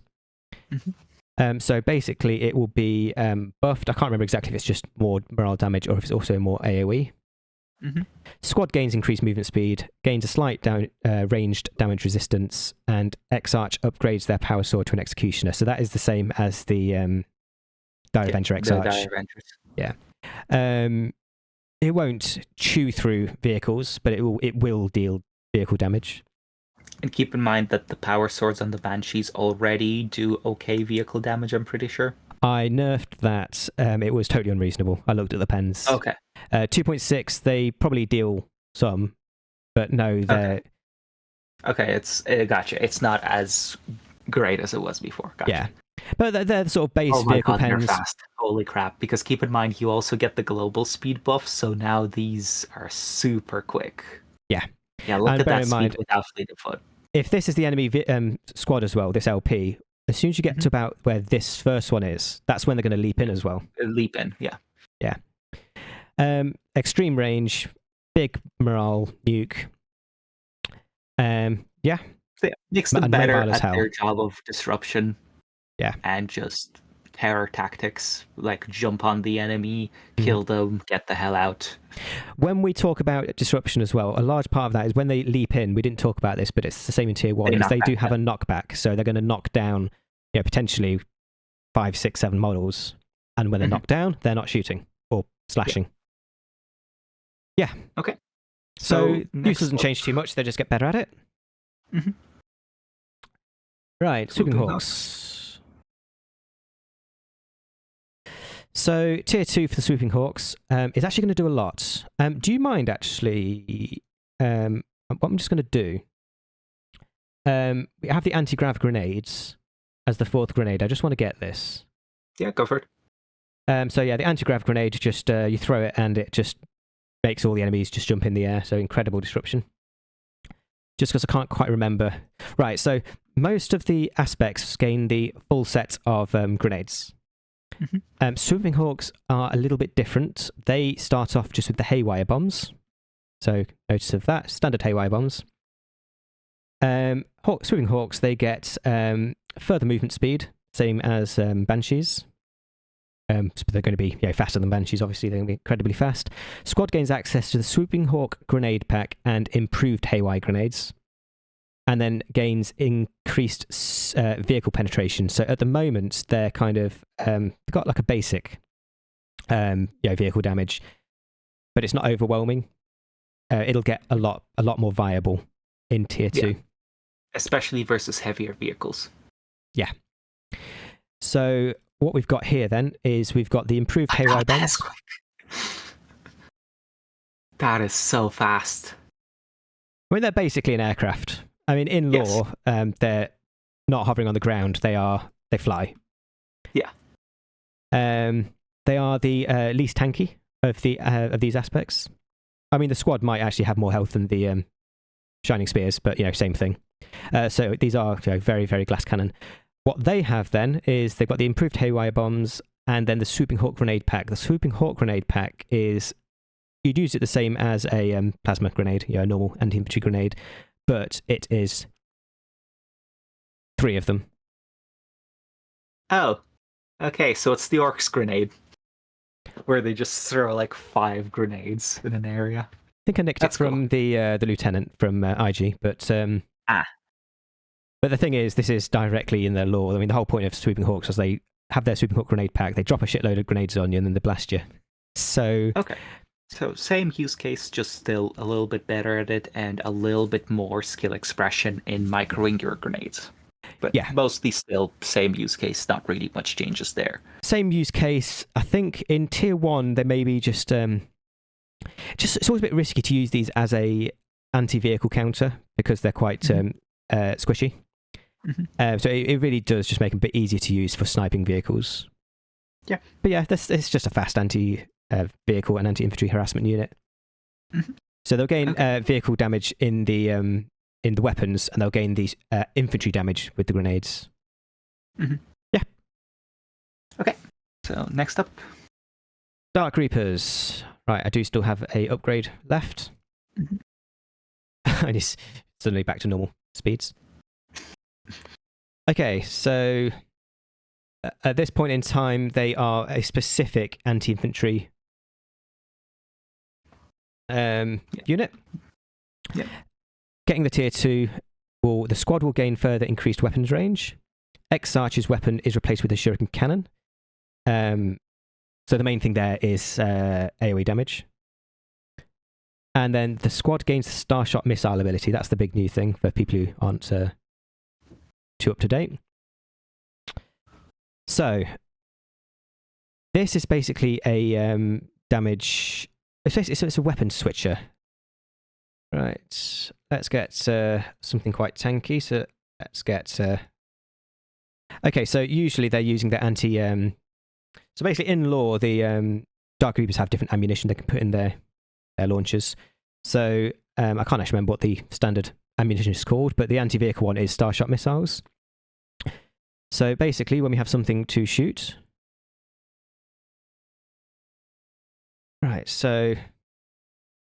As you can see, the damage is going down quite slowly.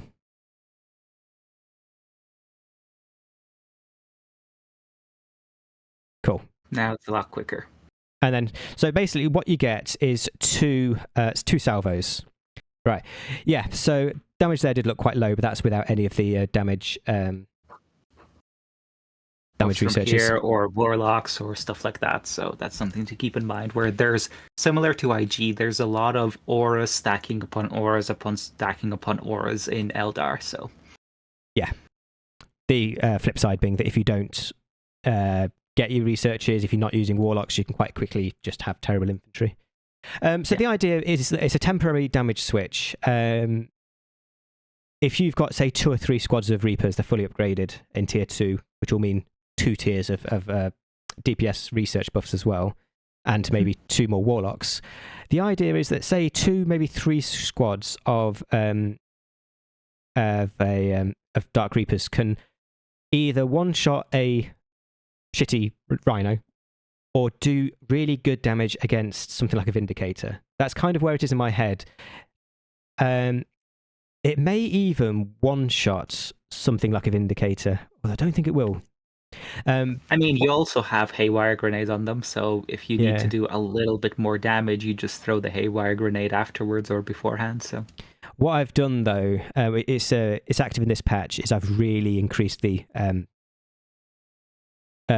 recharge. It's double what it was. It's something like 90 seconds, if not longer. You can't use it often, but if you get caught short, you've got a bunch of Dark Reapers. Yeah, you can pretty much maybe delete 1 tank. Yeah. It's a bit micro-intensive, but the extra versatility is nice in many situations. Yeah, I mean, same as most stuff. It's just, tab W, tab W, tab W. So the thing with, I mean, this is not just Eldar, this is after the hotkey rework, is that most of these abilities are all on W. So you've got Q for your mobility, you've got W.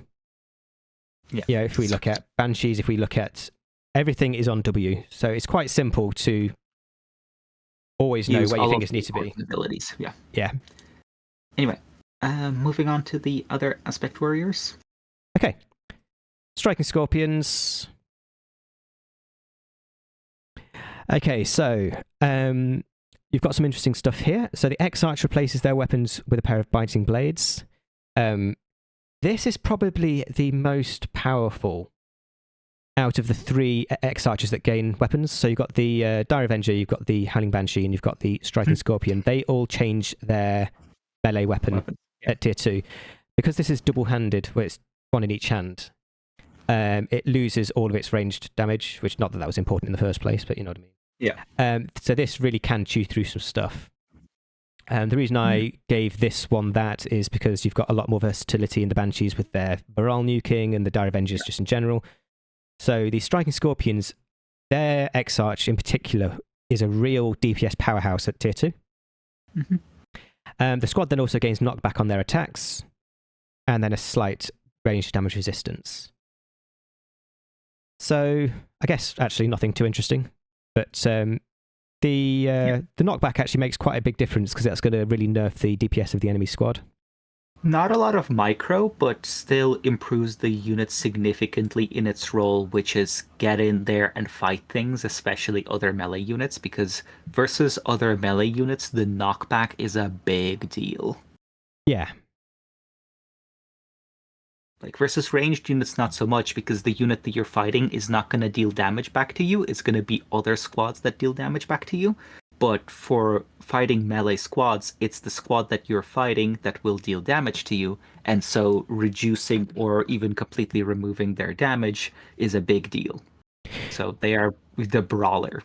Yeah, absolutely. I've always loved Striking Scorpions. They've kind of been one of my favourite aspects, and I have never known why. Not exactly super interesting. One thing to point out, actually, so we've got a Dire Avenger here with none of its stuff done. If you just look at the portrait, you'll see it's a clean portrait. When you get the first tier, it's 1+. Yep, plus. And you've got 2+ when it's at the second tier. So you actually always know where you are in terms of your aspect upgrades. Yeah. So will the enemy, but... and now you've screwed yourself out of... Oh, no, you haven't. No, never mind. Because there's 10. Yeah. I'm still remembering when it was 8. Yeah. Fire Dragons is going to be quite a boring set of upgrades, mostly just consolidating what it does. As you can see by that tiny, tiny description. Gains improved anti-structure damage. So a traditional problem with the Fire Dragons is because they were just so good against vehicles, being good against other stuff, it was just a step too far. Yeah. So what we've done is that as they're built, it's just vehicle damage. And in tier 1, it's demon damage added to it. And of course, it's always going to deal structure damage, but it'll be at the tier 2 when the structure damage becomes... really kicks in. Yeah. Yeah. So yes, simple unit if you're facing vehicles or you're planning to push into an enemy base, that kind of thing. Or, they're your specialized anti-demon, so I don't need to mention that. You just get these. And you may note the last 2 units, pretty simple in their uses. So you do have aspect warrior choices that don't require a lot of micro. So I know if you looked at the first 4 units, you're like, oh god, all of these units require a lot of micro. No, here you have 2 aspect warriors, both of whom are relatively tanky and just relatively simple in their use cases. And Dark Reapers are also pretty simple, so keep in mind you do have options. It's not all micro intensive and stuff like that. You could also argue that warp spiders are quite simple. You'll need to position them, slow with the jump, but there's no abilities. Basically, so at this point of the game, you'll be up to 5+1. And when you get the final warp spider, you don't actually gain anything interesting. It's just increasing the max squad size of 2. What that will do, I believe... So again, another pretty simple squad apart from the jump. So you could, in theory, build an army of striking scorpions, warp spiders, and fire dragons, especially versus something like Space Marines, where the warp spiders are good versus heavy infantry, right? You mentioned that. Yes, very good against heavy infantry. Yeah, so you have striking scorpions, which will do well, especially with knockback versus I'm not sure if they'll be able to knock back Space Marines. Not sure what the exactly profile. I don't think we gave it that much. Yeah. But anyway, so they'll still do well in melee versus Space Marines. Then you have fire dragons to deal with vehicles and structures, especially stuff like dreadnoughts, and you have warp spiders to jump and kill the ranged infantry. And there you go. Here's an Eldar aspect warrior army, which is pretty simple. Yeah, there's not a lot of micro required. No abilities, no big micro. Yeah. It's not the fastest, but it's kind of and normal. That's the thing. You sacrifice versatility and speed for this, but it is a build that does not require you to have 100+ APM. That said, if you don't want loads of APM, it's probably because you don't want to be making decisions so fast, so having slightly slower infantry, which can just soak up a lot more damage while they get there, that gives you more time to think anyway. And then the Shining Spears. So at this point, you started off with 1 upgrade of only having a squad of 4. That is then going to go to a squad of 5 and nothing else. Basically, this is just the standard stuff. Okay. These guys do have their own research as part of the Craftworld shared researches, which we'll sort of go through later, where they'll get a few other things. But yeah, it's basically just getting more squad size, hit and run, like we talked about earlier. Real big upfront damage.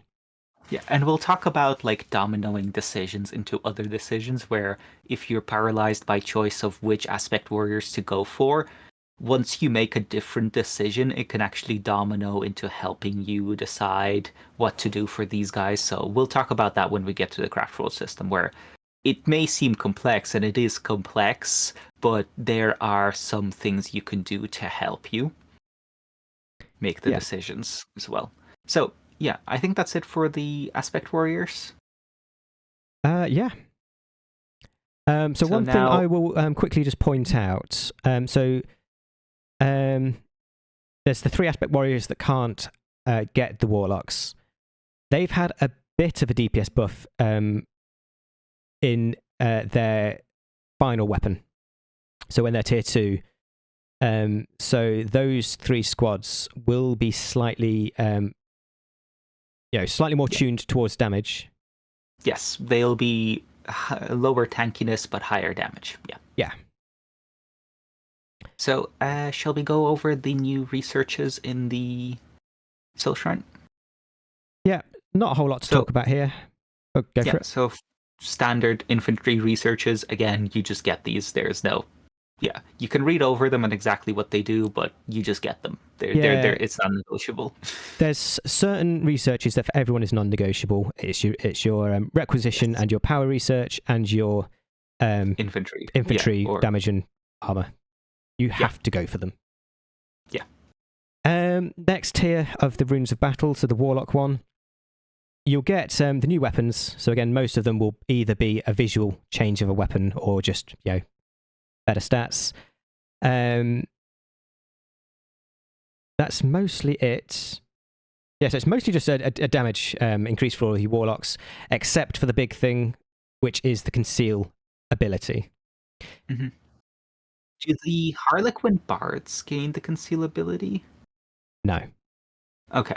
Gotcha. So for them, it's just extra damage. I think so. I think what I ended up doing was giving them a really big damage buff. So with the Harlequins, the bards will just be a massive damage dealer. Okay, gotcha.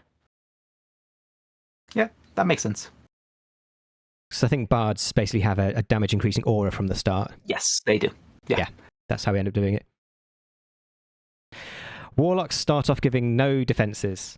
At tier 1, they get the ability. At tier 2, they gain the passive damage reduction. And all of these just apply to the squad they're attached to.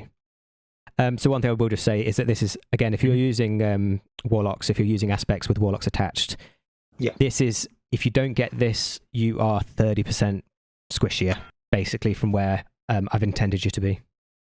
Yeah. Yeah. Final tier 2 is morale buff, basically.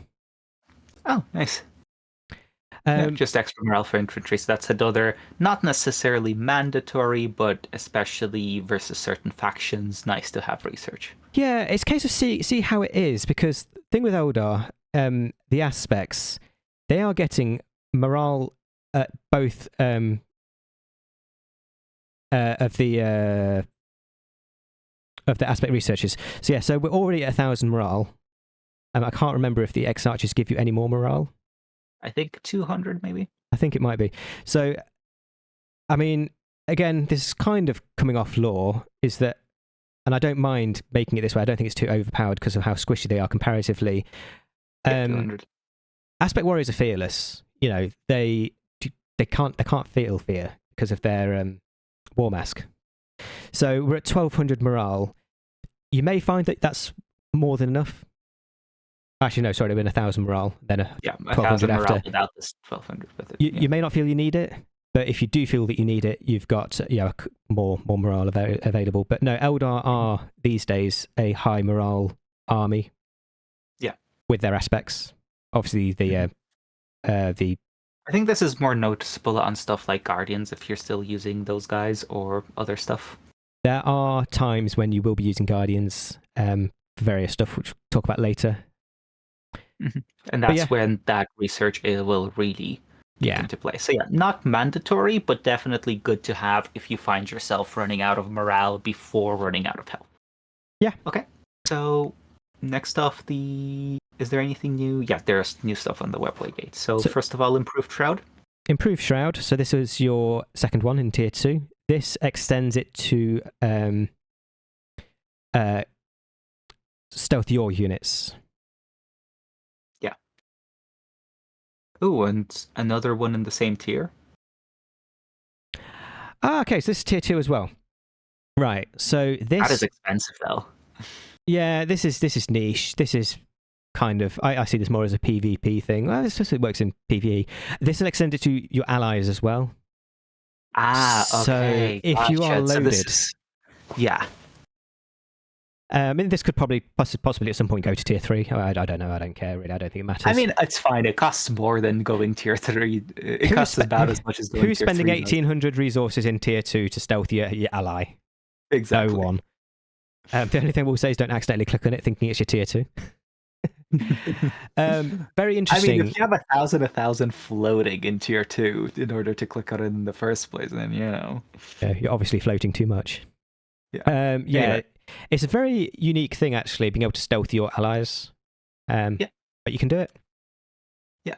This is like something that is often referred to. They just a fun thing where it's not necessarily particularly good, but it's cool. Yeah, I mean, if you're doing a 4v4 PvP, then it could actually become nice, yeah. quite nice, but I very rarely use it. Okay, so as for the other ones? Disruption ability. This is, again, shenanigans. Allows the Webway Gates to disrupt nearby enemy production buildings via an aura. So basically, whereas the Bonesinger can jump in and totally stop production, this will slow it at a constant speed. Basically, just nerf it permanently until you destroy it. I've got to admit, because you don't have access to teleport as standard, I'm not quite sure when this is to get used, but equally, it's another fun ability. I think the main point of it is the reduction in keen sight, which might need to get changed at some point. But yeah, it's a niche ability. Look out for its description. We may change it at some point, honestly. Like, it's one of those abilities that we might have to decide to rework at some point. It was probably made a decade ago. Yeah, not really all that useful. You can easily ignore it. Yeah, I mean, the amount of content, we could probably just get rid of it, to be honest. Yeah, whatever. We'll think about it at some point. It's not something I've ever used. This is possibly one of the most important things to understand and to use. Yeah. This is all of your resource manipulation. So Eldar don't have a resource building as such. Not something that's just going to buff your income. What it is going to do, though, is it's going to allow you to manipulate your income. So it's quite expensive, 350. So you probably want to build this after you've kind of got maybe 3 HQs worth of power. This is only really usable when you've got a large power excess. So you build it, you're going to get access to 4 things. So firstly, you've got your listening post overdrive, which is a crap name, but whatever. This is basically going to cost you 500 power and then boost your income on an LP. So you'll click it and then you'll apply it to an LP, and it's going to buff that LP's income for however long it is. So basically, you're trading power for. I remember this used to stack before. Does it stack, or can you only use? Yeah, it absolutely stacks. Is it a multiplicative or like a flat percentage or flat percentage? Okay, flat percentage. Gotcha. Because before it used to multiplicatively stack. So if you do like 5 of these, your income would skyrocket to the max, basically, 100% of the time. Oh, I don't know. I don't know if I ever actually changed that. We'd have to maybe test it. I think because what we've done now. Test it now. I think because we've made it basically in the olden days before Cruci, this cost 100 power, so you had to basically cast it a gazillion times, so you had a lot more multiplications. Yeah. Now it's gone to 500 power. You have to use it a lot less. But each one provides a bigger buff, though. No. Yeah, it's about the same power as it used to be. Actually, no, I did nerf. It has had one big nerf at some point in terms of its actual cost to benefit ratio, but okay. So basically, the idea is you get lots of HQs up, you get lots of power, and you get a big power excess. And then I guess what most people do is you'll have basically a stack of these near, usually your relic, because that has a bigger base income. And if you've got, say, 4 power, if you're floating, have the same income, because we reworked the way the income works from different things in 2.0.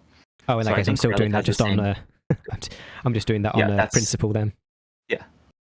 Okay, so let's test this out then. Oh, there we go.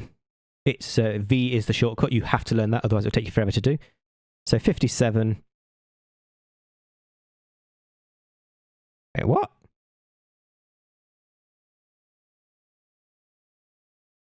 What is that something because we're on dev mode?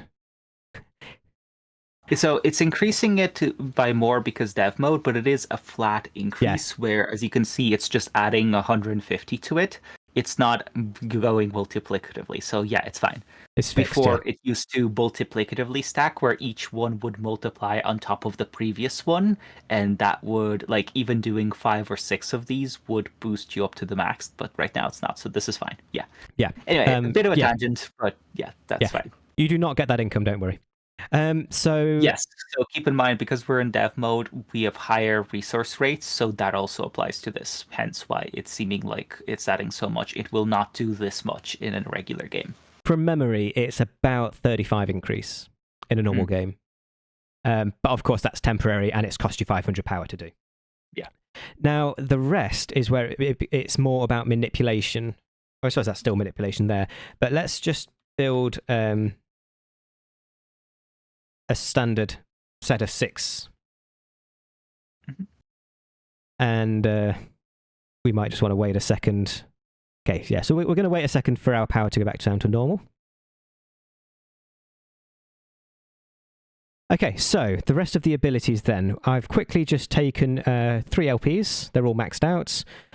We've got 6 power, which we're going to be at the sort of the tier 2 researches, and we've got tier 2 research done for the requisition.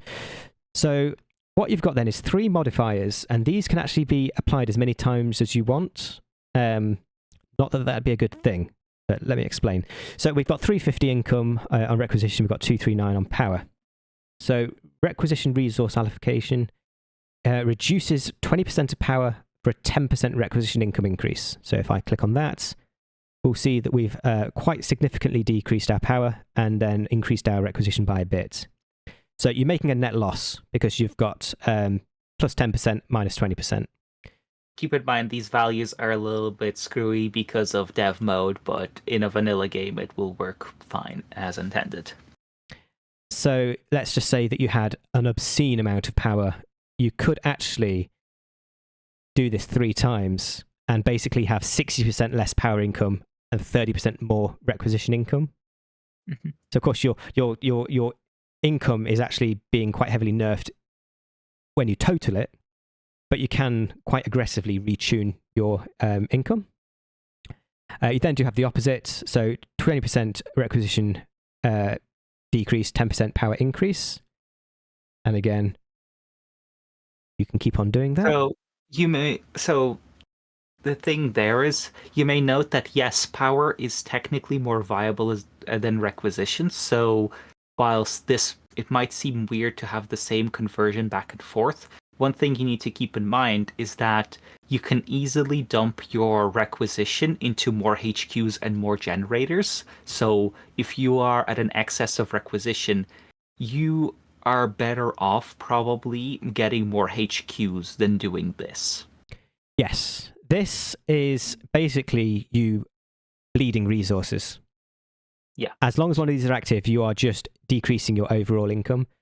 The only time I'd say use this is if, oh, okay, damn, I'm 1,000 power away from this Titan. I want the Titan out as quick as possible. Let me just temporarily just get to a certain break point faster. Yeah. I personally very, very rarely use these. I think when you get quite experienced, you naturally learn to balance resources. But it's very powerful, especially if you just want to quickly pay for something. You just want to quickly just force your way to that amount of requisitional power quickly. Yeah. And then the final one is you can reduce 25% of your requisition and power income for a 20% relic income increase. So this is terrible. This is you losing... Important thing to note, this is relic recharge, right? This won't actually increase your relic cap. No. I'm pretty sure. No, this is just going to let you recharge your relic faster. So, again, use case is mostly just, hey, I need to get this Titan out, and my relic is coming back really slowly. Yeah. That's basically... So those 3 abilities...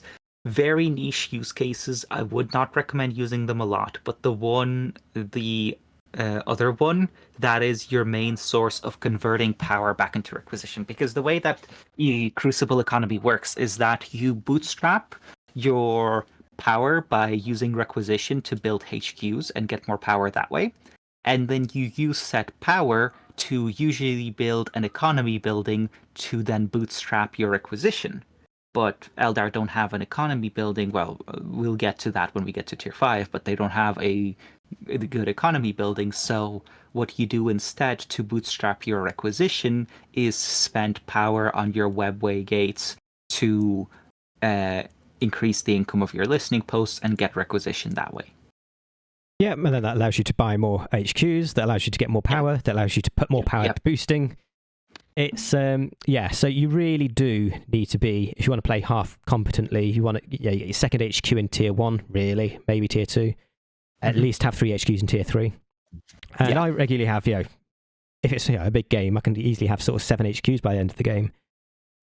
A lot of that's first, boosting the speed of buildings, but it's also then you've just got an insane amount of power available to dump. So what you need to learn to do is use the V shortcut.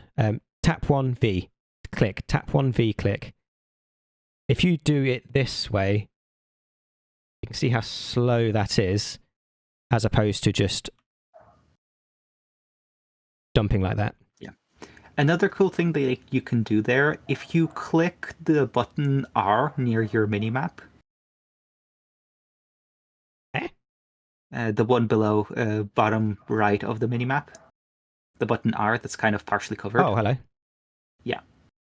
So if you click on this, it will go through all of the buildings that have researches in them, and it will also, as part of that, importantly, go through Webway gates. So you could use that button to cycle through Webway gates, and then you don't have to click on them at all. Okay. Right,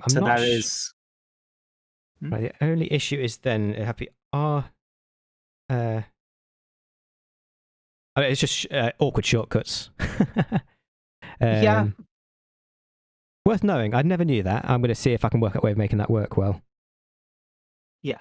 So people always forget about that shortcut. Like the builder one is used sometimes. I've seen people use the army one, but the one that goes through research buildings is always never used. And for situations like this, it's quite useful. Yeah, thumb on V. Yeah, that can work. It's a bit awkward hand position, but I'm going to practice that. Learn something new every day. Right, okay. Tier 2 vehicles then. Hornets. This is what I meant when I said that in Tier 1, if you're using the Warwalkers fully upgraded as long-range anti-vehicle, but you might not need it in Tier 1. Tier 2, Hornets. Long-range twin Bright Lances as it comes out. Simple as. Yeah, fast, has a jump, and a thing to note, no weapon upgrades. So, it's only anti-vehicle, but... Why on earth does it have a ram? I don't know. You can just remove it. Maybe leftover. Yeah, never noticed that. And then you've got your artillery, your Nightspinner. Where are all these rams coming from?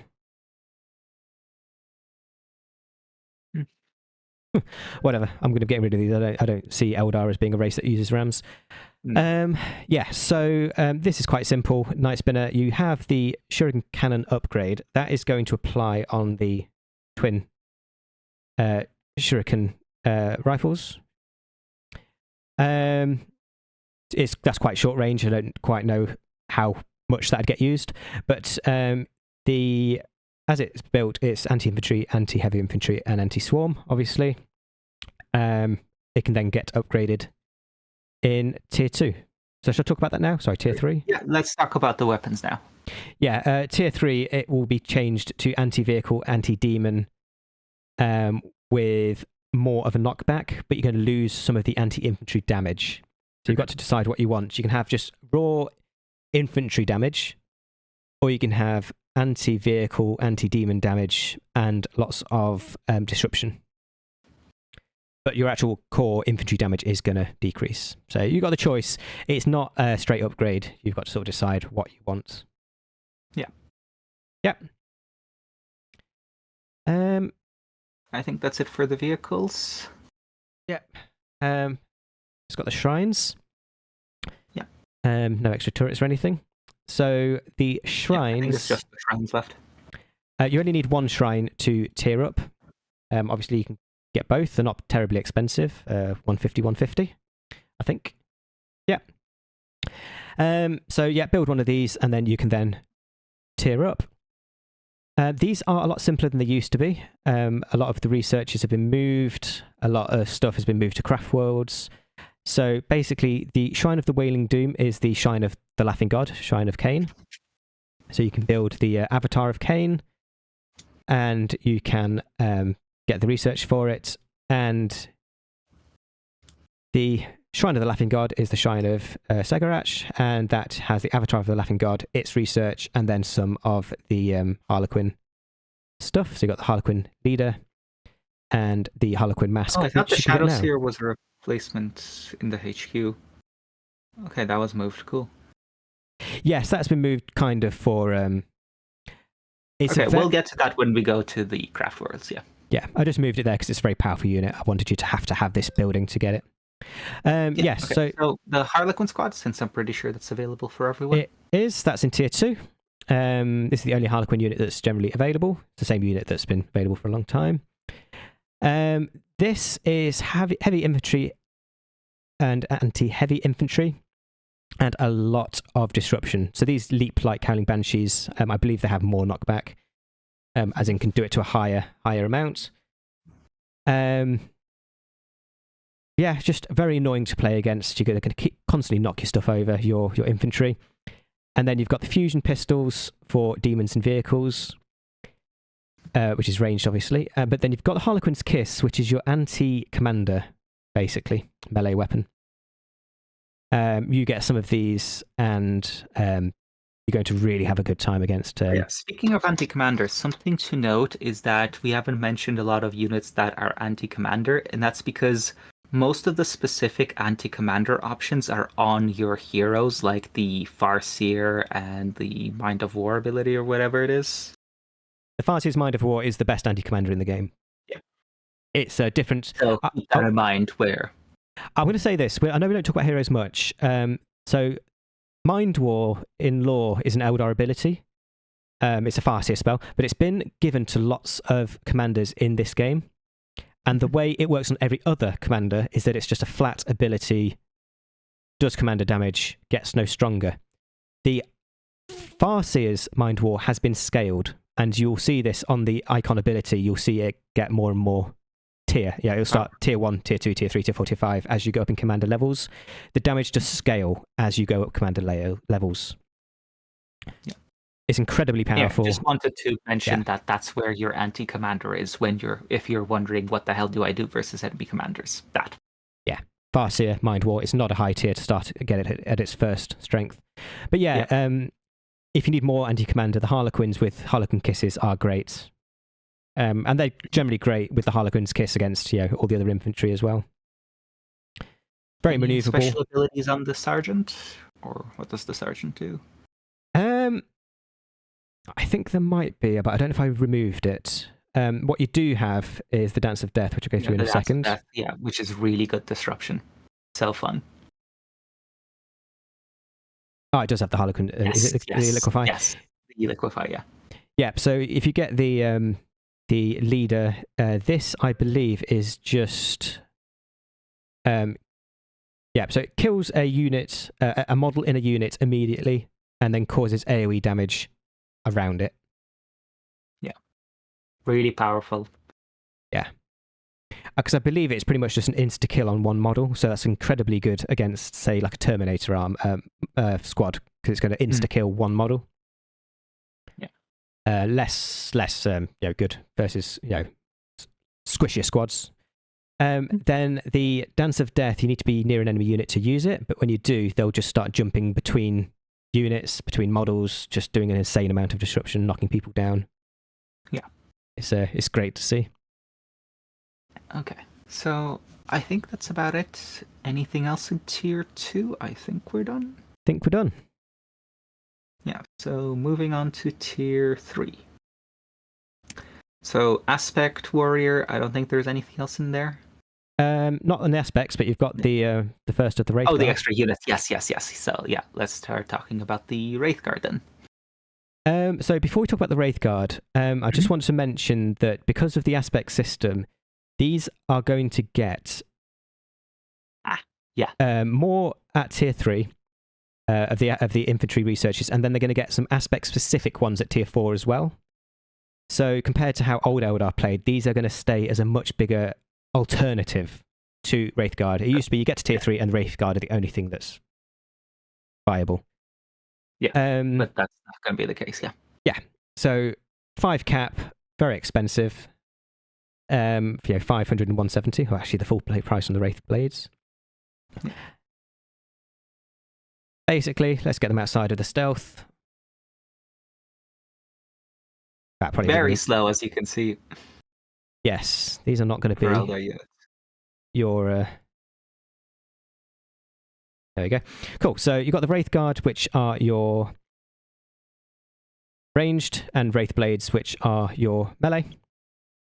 We'll start with Wraithblades. They're quite simple. You've got the Spirit Seer, which will increase the movement speed and the vision of the Wraith units.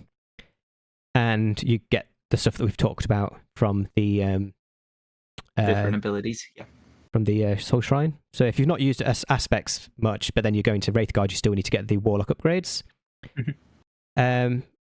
Do Wraithguard benefit from the infantry upgrades, or do they not count? Yes. Yep, they're infantry. Okay. They benefit fully. So if you can't just not get your aspect, so your infantry upgrades and then go Wraithguard, there will be pants.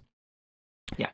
So squad of 4 plus the Spirit Seer, and then the Ghost Swords are mostly just a doubling of the damage for a lot of money. Okay.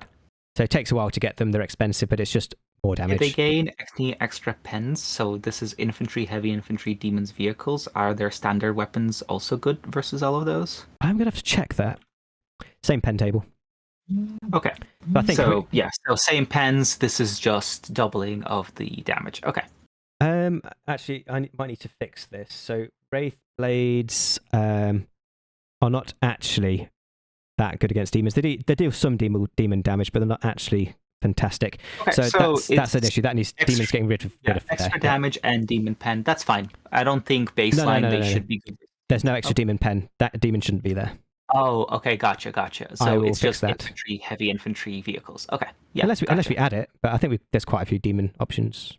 I mean, I would argue it's fine to have Wraithblades be good versus demons, because that's okay. What are your other melee anti-demon options? You have some ranged anti-demon options, but no, you're right. Okay, I'll fix that in the hot patch. Yeah, so this will be correct. Wraithblades, you'll get a substantial and more damage. Yeah.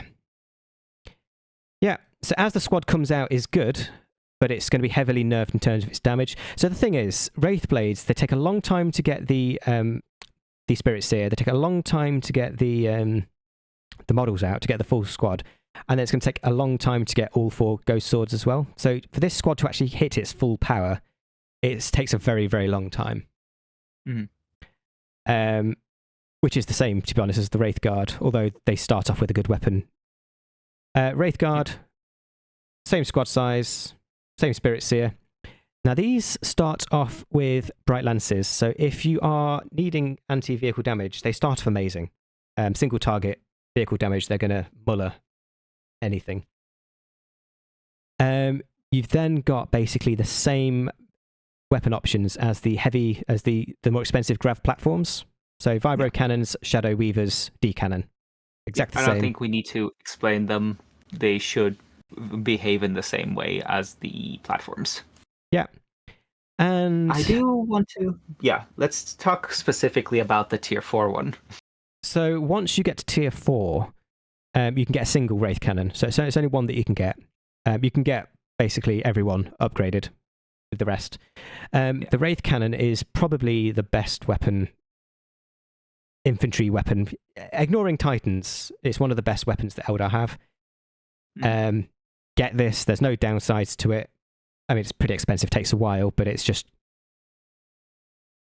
The tier 4 strength of your Wraithguard is going to be this one weapon, basically. Yeah. Okay. So, get this as soon as you can, and you have the resources. So, so shall we go and to see what's extra in the Soul Shrine? Do you want to quickly talk about these so we can forget about it? The abilities? Those are related to the Soul Shrine, so... Cool. Because you get access to the Wraith Bone. from the Soul Shrine research, no? Only in Craftworlds, though. Certain Craftworlds. Oh, okay, gotcha. So only some Craftworlds can get it. Right. So Yes. Entanglement is fine, because Entanglement we talked about with Warlocks, but I think the Wraith Bone is something that we do want to talk about. Yeah. Okay, so we'll talk about it more when we talk about the Craftworld system in general, but this is one of the abilities that is Craftworld locked. Now, this used to be a very, very core part of playing Eldar. So this Wraithbone regen is available on things like your Wraithlord, your Wraithguard, your Wraithblades, most of your Wraith units. And basically what it does is it locks them in place and gives them insane health regen for a time, while stopping them from doing anything. You can't fire anything. So this basically just regenerates the health of your squad. So this is where, to get the most out of your Wraith units, there are certain Craftworlds that will be best. If you don't go for the right Craftworlds, you actually just can't get Wraithbone regen. Yeah. But we'll talk about that more when we talk about the Craftworlds. Okay. So, Soul Shrine? Soul Shrine, it's really just the tier 3, so the final of the standard infantry upgrades that affect all infantry. And then more morale. One more morale. Anything else? Not from here? I don't think so. Yeah. Okay. Nothing else on the HQ. Nothing from here. Nothing else on here. Final 2 vehicles then. Yeah. Let's quickly jump back to this Craftworld, because this one has the standard vehicles. Okay, so tier 3. You have Fire Prism and the Soul Walker. So although the Fire Prism is a Grav tank like the Wave Serpent, it doesn't have a secondary weapon. It's just the big Prism Cannon. And it does have a Shuriken Cannon as standard. It used to be that you had to upgrade to get this. You're not getting it for the Shuriken Cannon. You're getting it for the giant Prism Laser. Yeah. So... which had to be nerfed by 50% damage in the last patch. Yeah. So this is similar to the Dark Reapers. In fact, I actually took the Dark Reaper system from this vehicle. So this has basically 2 weapon profiles, and it's a temporary toggle. Lasts a bit longer than the Dark Reapers, but it's a similar concept. As it is a AoE weapon. So infantry, heavy infantry swarms, because it's AoE. And then when you focus it, it's effective versus all, but it loses its AoE. So really quite simple. It's just a big damage dealing tank. Yep. If you've played Dawn of War 2 and you have the focused versus dispersed version of that weapon, then this should look very familiar, where you have the dispersed version as the default and then the focused version as the kind of toggleable ability. Yeah. Pretty simple. Also, the RAM needs to be removed as well. I am just going to get rid of RAM from all of these tanks. I don't know how it's appeared. I am very confused. I have no idea. We'll see. Yeah. Confused. And then you've got what can be seen as a Wraithlord upgrade. It's got a run. So it is a bit quicker. Eldar stuff has run until you get Fleet of Foot. Oh. And then it loses its run. It doesn't get Fleet of Foot. Right. It lost Fleet of Foot. It was meant to lose run as well. Yeah. Yeah, I took away Fleet of Foot because of some of the factions, of some of the Craftworld stuff that's more about speed. So, yes, I'll get rid of the run. Okay. No run. Sorry, guys. But it does have the Wraithbone regen. Very good in close combat. Much tankier than the Wraithlord. Takes more cap. So it's basically just an upgraded Wraithlord. The jump is the main thing. Having a melee vehicle with a jump is insane. Yes. Granted, it's tier 3, so it's not that insane for its tier, but still, it's good. These are just great. Especially if you're going for a version with Wraithbone regen. Does it start with a ranged weapon, or is this replacing a melee weapon, or nothing? No, so they start off basically just with the sword. And unlike what they used to have, they don't have the sword upgrade because it was just a straight upgrade. So they just come out as a melee specialist, but you can get one of the shoulder weapons. This isn't going to get rid of the sword. The sword stays. This is just a shoulder-mounted weapon. Gotcha. So it just adds an additional ranged weapon. Yes, but much better than the Wraithlord. So basically, we've got a modified Reaper launcher, but it's the same thing. In fact, it acts more like the Shuriken cannon. It's AoE. Nice. Can't be fired on the move. Lots of damage. And repeating Bright Lance, same sort of thing. Anti-vehicle damage. Nice.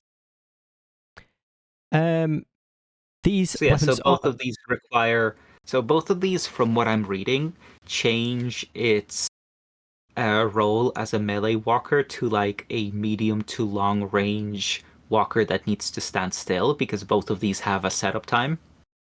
Yes, these weapons are strong enough that if you want to use the weapon and you've, at the moment, don't need them to be melee, then yes, you can't do it at the moment because there's no ranged weapon, but if we get a weapon here, you can set them... Oh, it'll actually automatically go to range stance when you get the weapon, which is actually probably convenient. Mm-hmm. Oh, wait a sec. Oh, they hold the weapon. Yeah. Sorry, I thought it was a shoulder weapon. No. Is that the same for both? You can tell that I use these specifically for close combat, because I never actually use... Oh yeah, so it is both weapon. Yeah, it's a proper weapon. Yeah. So these will both automatically then switch to ranged, and then of course you can then set them back into melee. But these weapons are very good. You can use these as ranged units. Hence why they're quite expensive. Like one of them is $250. Yeah. 250. They're both 250, just a different balance. Yeah, they're both 250, just differently balanced. Yeah. Yeah. So expensive, but if you need it to do range damage versus specific targets rather than just smack things in melee, here you go. So nice, versatile. They're also very tanky. So if you don't need melee, but you do need some meat in front of your ranged infantry, you can just put them in ranged in front of your infantry just as damage sponges. They work very well, and then they can just carry on being ranged along with everything else. Yep, agreed. Yeah, so really good unit. Moving on.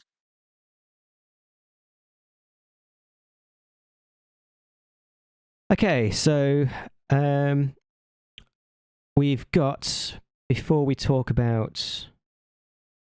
Is there anything in the either shrines that's available? There are the avatars, but I thought we'd just do the simple thing first. Okay, yeah. Let's talk the... Big turret. It's got the same research as small one. Also a D-cannon? D-cannon. But we'll talk about turrets more when we go to Elkaith, so don't worry, we'll get to them.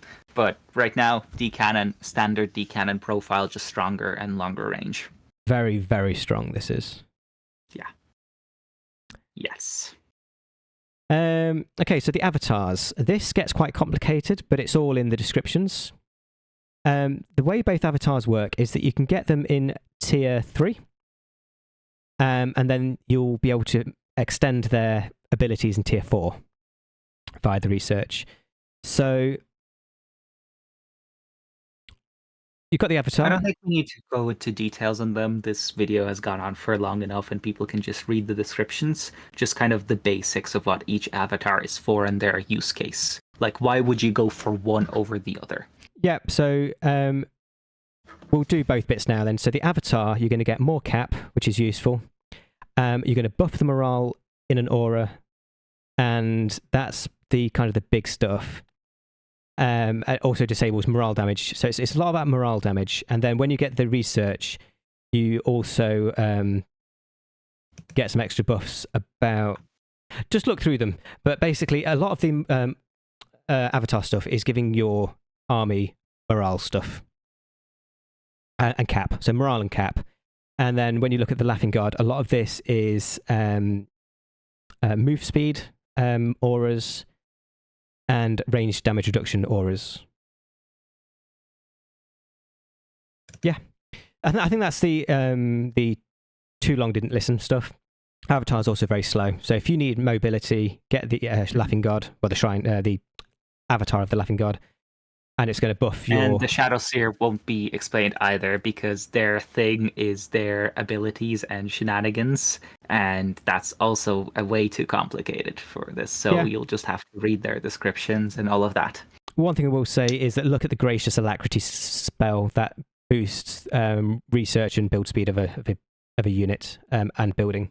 Very, very key for speeding things up. Okay, that's tier 3. Yeah, is there the heavy support portal? I think we do need to talk about those things in there. Yes. So, no, it's not it for tier 3 because we have more vehicles. So these are all very similar. So we'll just talk about the differences. So you've got the 5 Grav tanks. The 2 Grav tanks in tier 4 do have higher health, but they're all about the same speed. All I'll say is that you've got the Storm Serpent, which is basically like a Webgate. You've only got 4 slots in it, but you can put units in one, and they will appear in the other. And most importantly, when one of them dies, the units will not die, they'll just remain in the other one.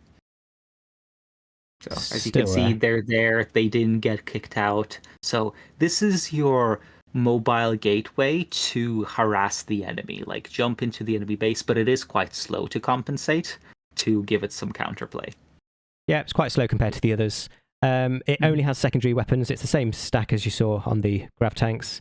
But there's no primary weapon. This is your heavy transport that also works as a Webway Gate if you have 2 of them out. And as you can see, when the last one dies, that's when the units pop out.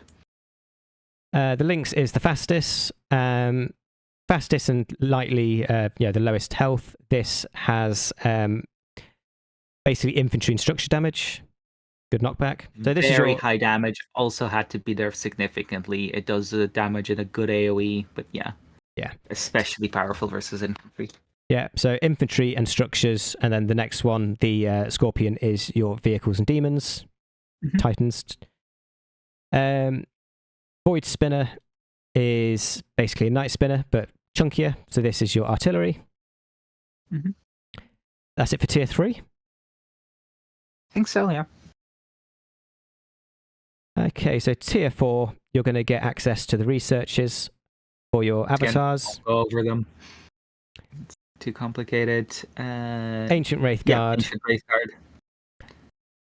These basically all have the same Wraith cannon that the Wraithguard could get one of. But they're incredibly slow and ridiculously expensive. I think it's 1,650, 900 power, and then obviously 550, 300 for everyone you want, and they're incredibly slow. You need to use transports, but the damage is insane. I very much half the time do just stick with normal Wraithguard because they're so much faster. But just as a core damage squad, they're absolutely insane. Yeah. So this unit is I have way too many resources, and I'm actually trying to make efficient use of PopCap rather than actual resources unit. Where in tier 4, for their PopCap, they are without a doubt the most efficient ranged unit, but they have their downsides. Yep. Because what's cap is it 8? Yeah, so it's a lot of cap, but it's just more so about the. Are they the most expensive unit in the game, cost per unit wise? Probably.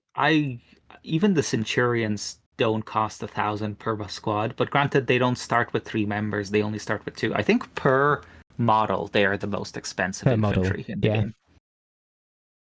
And then finally, you've got the final 3 units. You've got also just a hollow field research. That's the same as you get on normal vehicles. Yeah. Basically, it's a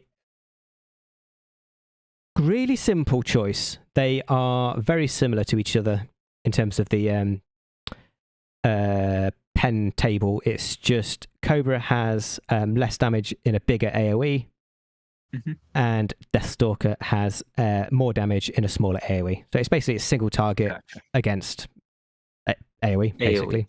Yeah. Pens are the same. You'll see the actual effective against is the same. Descriptions, yeah, effective against they're the same. Yeah. Yep, and they've got the Wraithknight. This will either be the Wraithknight or the Scat-Hatch Wraithknight, depending on which Craftworld you go for. Basically, I think it's about half and half. The normal Wraithknight is basically, in format, it's similar to a Wraithlord in a way. It's got shoulder-mounted shuriken cannons and big sword. And you've got Wraith cannons and Sun cannons. So you've got basically big damage in AoE against normal stuff, or you've got Demon and Titan damage. Is the big AoE choice. And you can tune the shoulders to not be effective against swarms of enemy units. It can be single target heavy infantry or vehicles. Okay. Yep. But yeah, if you need a tanky short line, tanky front line, then this is the guy you get. We will quickly just do the Wraithknight from another, the Scat-Hatch, because that's not really a Craftworld thing. It's just half the Craftworlds get one, half the Craftworlds get another. Let's just go to Altansar. Okay, so for the races that get the Scat-Hatch, well, the Craftworlds get the Scat-Hatch Wraithknight, it's very different. This one is not going to be melee. I mean, it does do melee. It has quite, it's sort of passable melee damage. It just whacks stuff with its weapons. What this does, though, is it has some very specific main weapons, and it's just the shoulders that can get changed. So basically, with a Scat-Hatch Wraithknight, it is all about AoE damage to infantry, heavy infantry, and demons. That's cool. And what's its ability? Is that a toggleable, or? It's a toggle that is basically focused versus unfocused. So as standard, Gotcha. Yeah, it will increases damage with no AoE versus high AoE but low damage. Okay, so standard dichotomy. Yeah. Yeah, what this does is it will nerf the range. So it will nerf the AoE and the range and increase the damage and slow. Okay. But very much an anti-infantry and anti-demon specific Wraithknight. With a jump. Yeah. Well, this one has a teleport. I think the other one had a jump. Okay, so the standard Wraithknight... oh no, sorry, it has a run. I don't think it has a jump. Yeah. So the standard Wraithknight has a run, or a fleet of foot if you've got fleet of foot, which you always will do. This is because in lore, these are not lumbering. These are very, very agile. Yeah. The Scat-Hatch Wraithknight has the run, but it also has the teleport, with a bit of a delay, I believe. Yeah. Yeah. Yeah, delay and a bit of end lag as well, where it's disabled for a few seconds. Yeah. Yeah. So that is the standard Eldar roster. There's a lot to it. This is a 3-hour video already. There is also Websail. Oh shit, we've got loads more.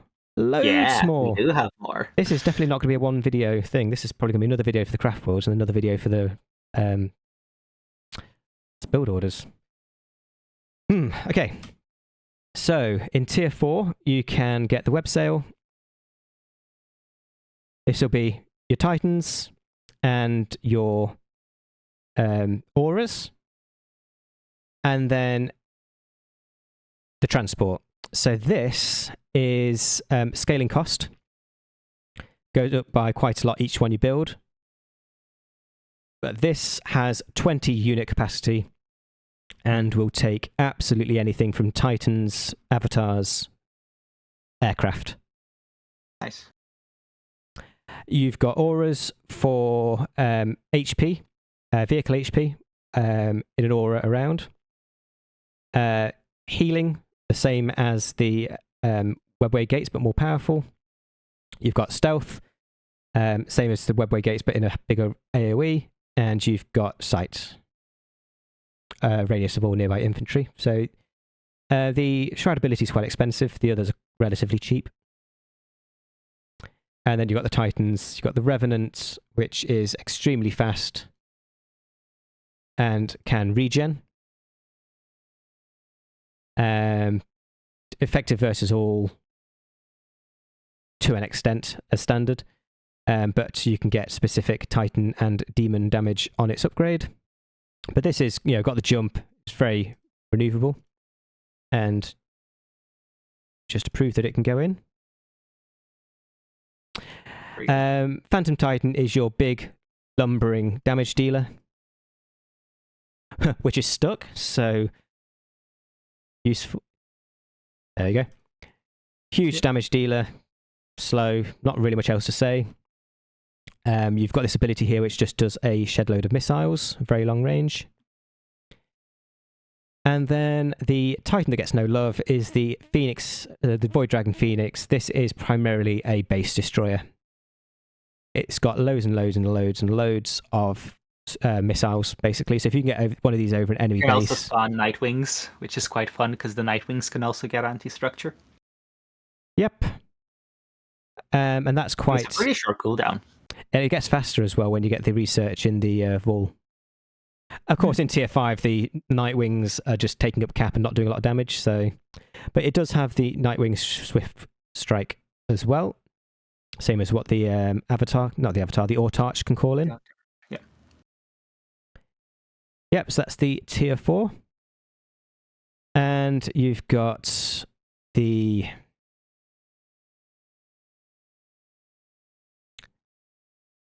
super weapon. Eldritch Spire. Yeah, so this one you have to be careful about because it will explode if it dies. Yeah. So you do need to put it a bit away from your base and stuff. And there are also still some bugs that we're trying to iron out about super weapons still being visible, like out on the map. So that's something we'll iron that out. So they shouldn't be visible. If they are, please tell us. Oh, the Nightwings can't go in. Lol. Yeah, I'll get that sorted. Okay, so you've got your super weapons, which will be... You have two add-ons, or are they both researchers? No, they're add-ons. So Destruction Stone is just your normal super weapon research add-on. It's just something that you need to get before you can start hurling your super weapons. Yeah, so that'll be these. And then this with a few other requirements. The Infinity Resource Stone requires 15,000 and 8,000 research resources, but once you manage to get it and then you wait for it to be finished, that will just lock all of your income to max. Something to note is that I'm pretty sure these add-ons are mutually exclusive. So if you try to get the Destruction one, I think it will lock you out of the other ones. Oh yeah, you can only get one. And building more Eldritch Spires won't let you then pick another one. It's pretty sure it's just one for all. I don't really want to do it. But yeah, so you've got to choose which one of these four things you want, because you can only get one of them. Are you sure they're add-ons, so they should only affect the Eldritch Spire that you have it on? I think I've tried before, though. Let's try it. So...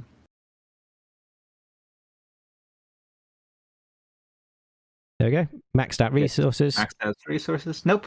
It's an add-on, so it's only affecting the current Eldritch Spire. Yeah, that's how I thought it works. Where keep in mind that Eldritch Spires also scale in cost, I'm pretty sure, as most nuke centers do. So whichever one you pick first, the 7,000, 7,000. The next one will be more expensive. So there's still a downside, but you can pick the different things. It's not like you pick one and that's it for the entire rest of the game. Yeah. Okay, so I think that's it for Tier 4, so moving on to Tier 5. You'll need to cap a crit.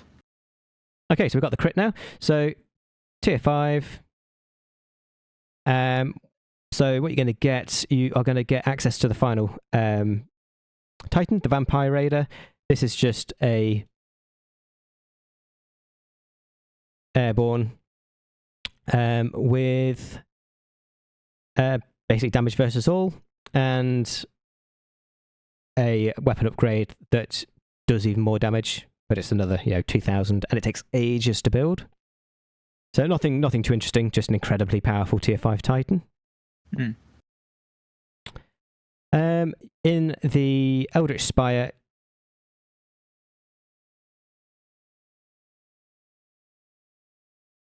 Do you You've get two got more choices there? 2 more choices. You've got the very simple one, which is the Infinity Shroud, which is 10,000, 10,000, and just stealth everything. All infantry, vehicles, structures across the map.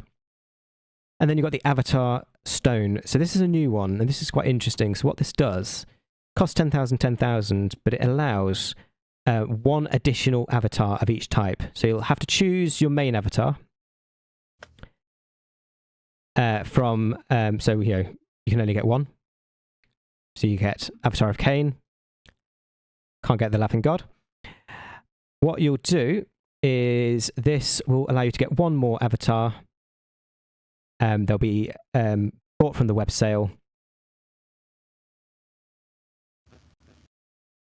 And these avatars will give the same buffs and everything. But what they won't do is they won't have a commander. That's how you solve that issue. Sorry, we had some issues with how to get this to work because we had some ideas about like being able to get multiple avatars, but engine limitations have kind of been quite difficult to work with. So, yeah. Yeah. So what we should see, if I've done this correctly, you can get hero levels because why not? Mm-hmm. But you won't have the add-ons. Yeah. And if you've lost one, so you know where you need to rebuild, your original avatar won't have a plus. That'll be the one with your hero add-ons. Your additional avatars will have the plus. Yeah, makes sense. So it's going to cost you 20,000 resources, then plus the extra 3,000, whatever it is, per avatar. So it's sort of 26,000 resources. It's very, very much a late game, massive game, bit of fun. But on one of those super late games, instead of just going for Titans and nothing else you can do, you can have some fun with avatars. And final bit of content. Apart from getting the final super weapon. The final super weapon needs Eldritch Classicism summoning. I believe that is a thing that needs to be bought from the Shadowseer. So the Shadowseer, just here. That's the game ender for Eldar. So the Vaul Portal is where you can get the Titans, except they will train exceptionally fast. You'll also get extra relic and extra cap. But you can only build one of these. So basically, you build this, you get an extra 5 cap for squadron support. You get some extra relic, resource speed, and 800 extra relic. 1 or 2? Because I think before you could get 2 of these. I think I yeeted that. Oh, you changed it to 1. Okay, changed it to 1. Makes sense. Absolutely. Yeah, and then the other notable thing is the researches for the Titans. Yeah, they'll just generally buff the Titans. So that's your tier 5 late game where instead of getting more Titans, which are just bigger and stronger, you're buffing your existing Titans, as well as all the other toys. Yeah. Mostly it's just health and firepower and void shields, but the Phoenix does also get ability recharge, so you can spam more pointless Nightwings. So I was not expecting this to take 3 hours. I know we've gone through quite a bit of detail. It might edit down a bit quicker, but there's a lot to go through. And I figure if somebody's serious about learning Eldar, then you've got 3 hours worth of content to slowly go through before we start thinking about Craftworlds. I'll timestamp the absolute crap out of this. Yeah. And I'm guessing we're going to have to do another video for Craftworlds and another video probably for the build orders. Yes. And some general, just practical, advice on just actually playing games. The build orders video can just be practical advice and build orders because we're doing it as a separate video. Yeah, maybe even kind of watching a game and kind of breaking down the thought processes behind what the player did. Mm-hmm. Yeah, thank you very much.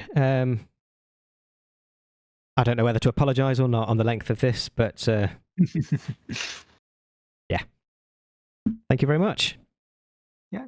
See you guys, and we'll do the other videos soon whenever we get the time to do so. Yeah. Bye. Look forward to that, and bye bye.